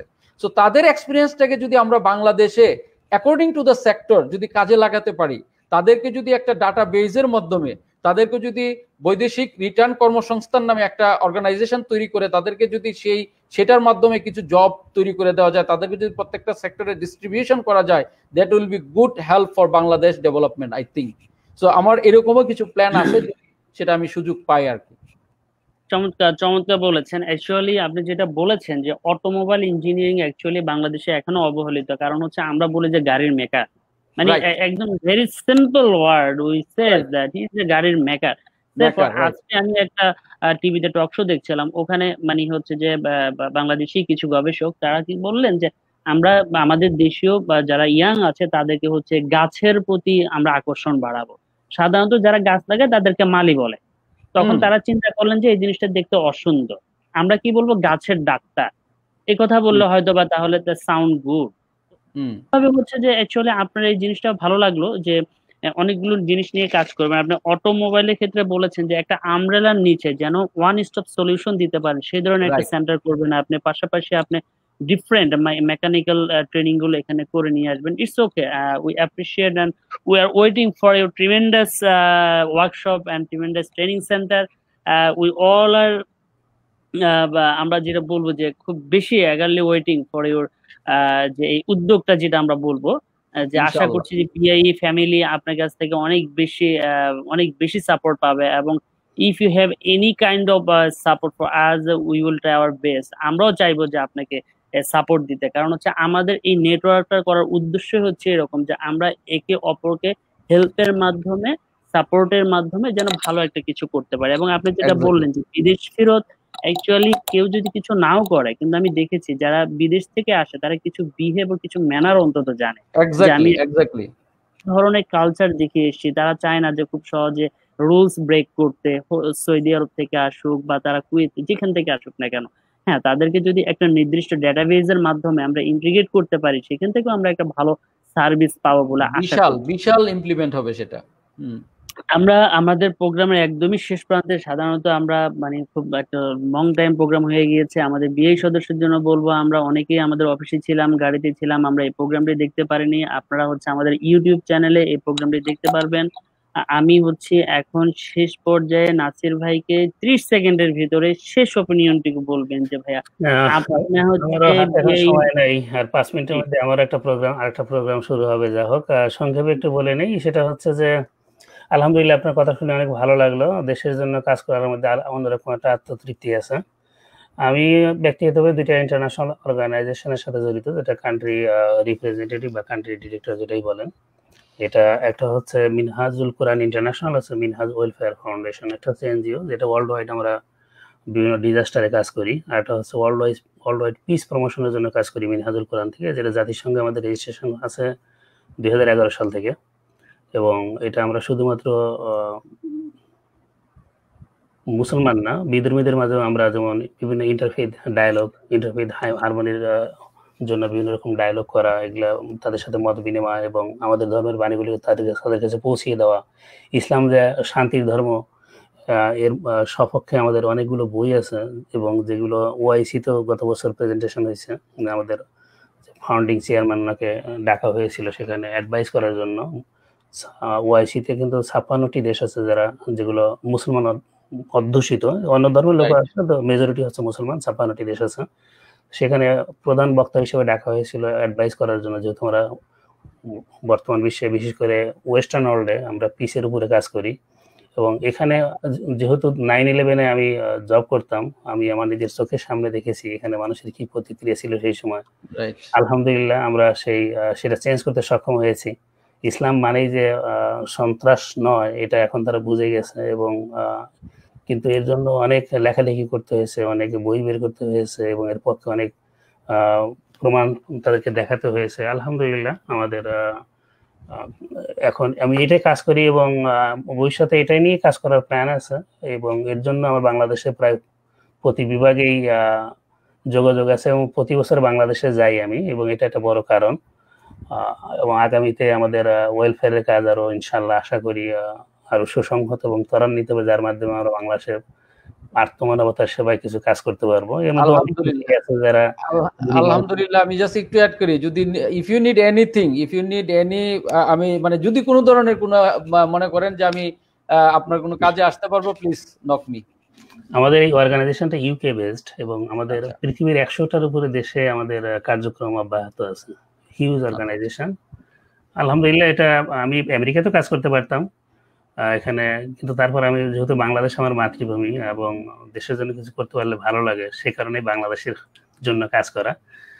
যেমন আজকে আমাদের ওইটা একটা প্রোগ্রাম আছে বিদাত নিয়ে, বিদাত সম্পর্কে মানুষের যে ভ্রান্ত ধারণা, এটার উপরে একটু পরে আমার একটা প্রোগ্রাম শুরু হবে। যাই হোক, অনেক ধন্যবাদ ভাই মশিউর। আমি আর এই মুহূর্তে মাত্র 2 মিনিট সময় হাতে আছে, ওইটা তো অন করা লাগবে।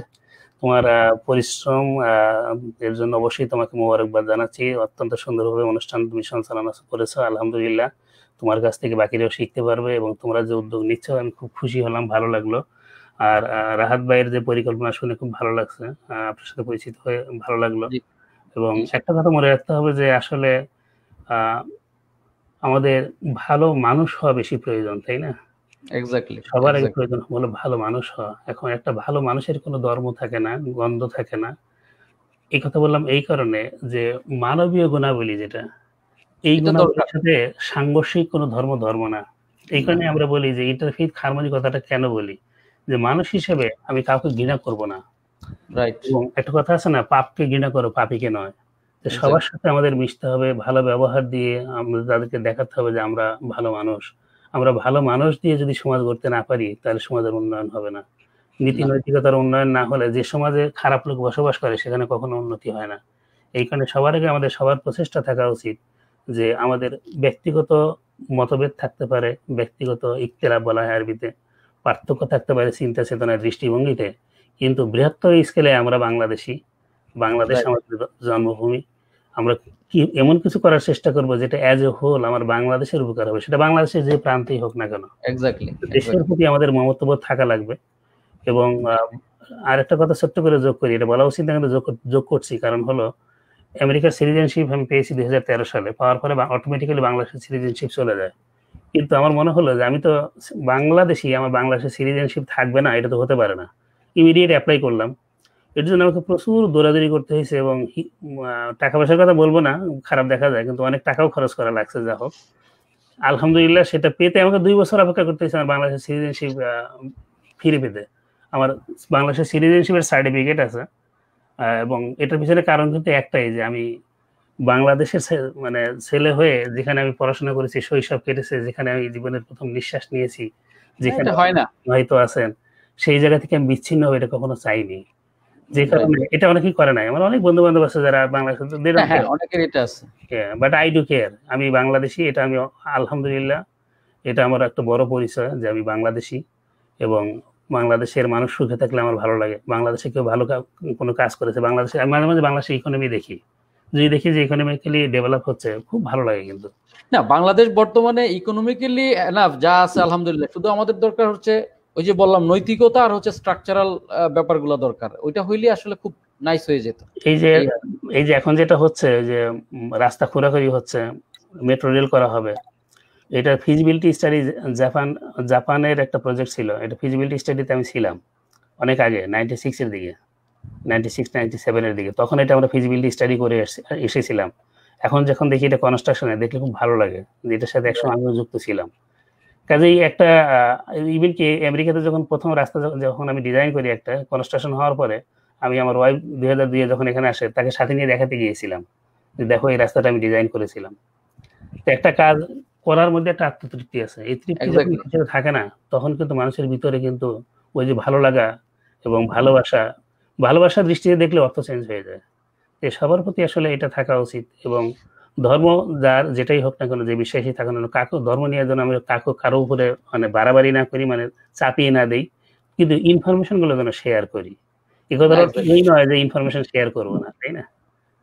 যাই হোক, ধন্যবাদ ভাইকে, ধন্যবাদ নাসির ভাই এবং ধন্যবাদ রাহাত ভাইকে, আপনাদের মূল্যবান সময় আমাদের সাথে দিলেন।